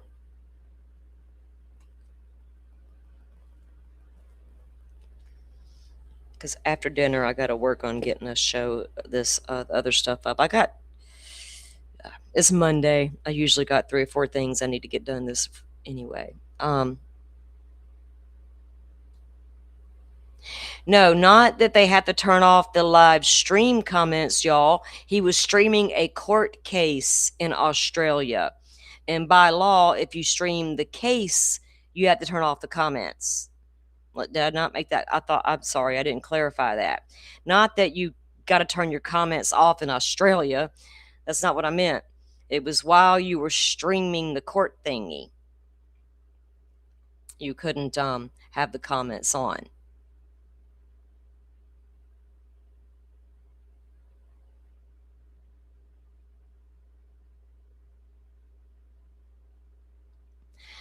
I never got the impression Jay was using Kresha for anything. Kresha's a grown woman and will go where she wants to go, right? Kresha don't need nobody to babysit her. Us taking up for Kresha is what we chose to do. I haven't seen, I just know there are people out there. I backed off completely. I'll be honest. I'll go ahead and say this. After I took Joe to school, and I got my ass chewed out for that, but I didn't care. He deserved it, and I'll do it again tomorrow, and I'll do it twice on Sunday. I'll do it again to protect what I think is a family being done wrong by somebody behind the scenes. Because I knew all the shit going on behind the scenes and saw the lies and couldn't take it no more, so I come out and said my piece. And then I backed off when I saw everybody jumping on board to use somebody, and it made my stomach turn. And I won't even go into the private messages that were shared. I was appreciated for what I did do, and that's all I need to say. And I let it go, and I moved on to true crime because I'm a true crime channel, right? I kept true crime all day. And guess what? My true crime shows don't bring in near the numbers as the drama shows, which proves my point. People love the drama. So,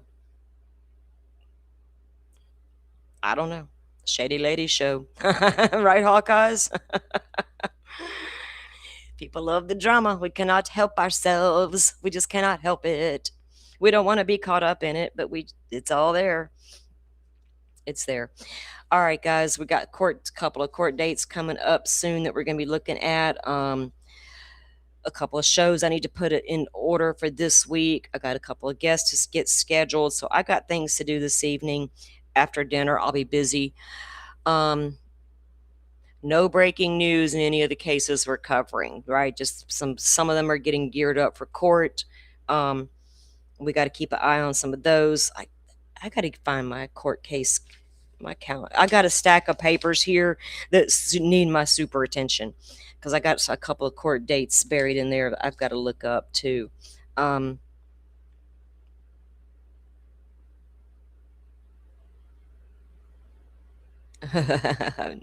blame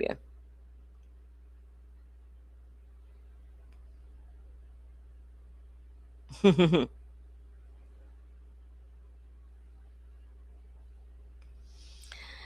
Butterfly, no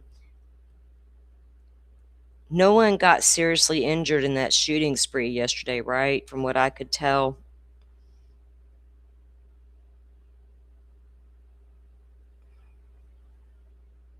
He's only allowed to report what is said each day.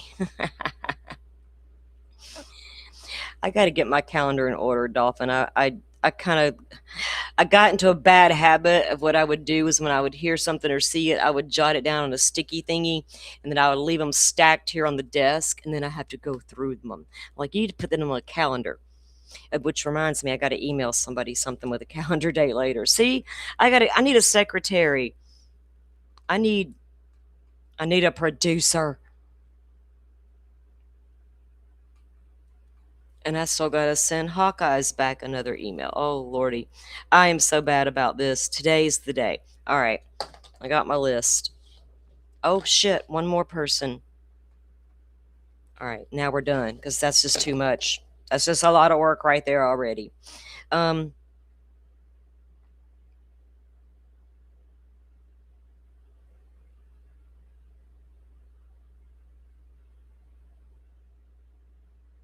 Yeah.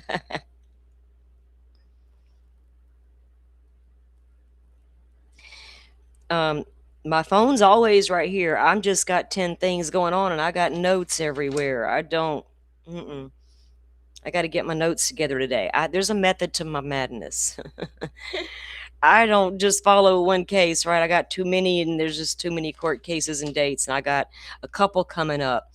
Actually, we got a couple things I need to look at too this afternoon. So we're gonna go, guys. Oh, if y'all are interested, what was it? Hella's last live was when Nerdy, or not Nerdy, but Eva was over there. They got the body cam footage of JLR at the airport when he called him a nerdy addict, you know, whatever that shit is. It's sad because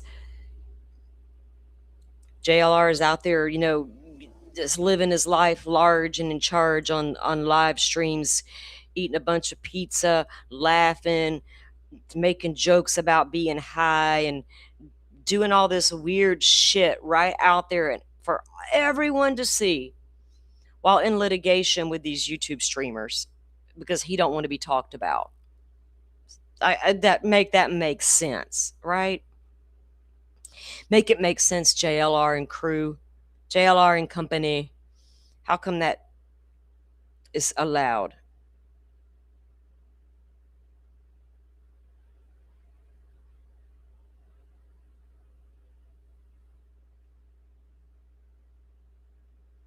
Master manipulator. You know what? Every dog has their day. Karma Train, she moves swift when she does. Maybe she'll move faster. Chug. Maybe. We'll see. We'll let them fight it out and battle it out. I don't know what it's going to take to get some of this shit shut down. A lot of it's never going to be shut down. It's the internet, right? It's just going to live, and it's there. And we just have to know when to run the other way, when to find those red flags, see them, and avoid them at all cost. And sometimes it's hard when they disguise themselves as friends, right? When they disguise themselves as being on the up and up, and then you find out later they're not. It's like, all you had to do is be honest, man. The people out there streaming for no reason.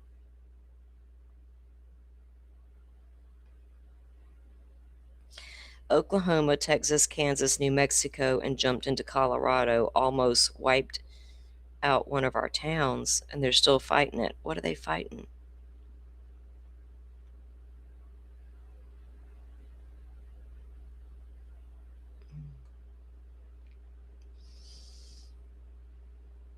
All right, guys, y'all stay tuned. I'm going to work on my couple of shows and get these guests scheduled up for this week and get a game plan going. And I'll see all of you back here in the morning sometime in the morning. Y'all know what to do. Be safe on those YouTube streets, and take it all with a big grain of salt, okay? I'll see you guys back here in the morning sometimes. Y'all have a good one. Thank you all for watching this here video. Please like and subscribe and follow. Much love from Little Yas to each of you.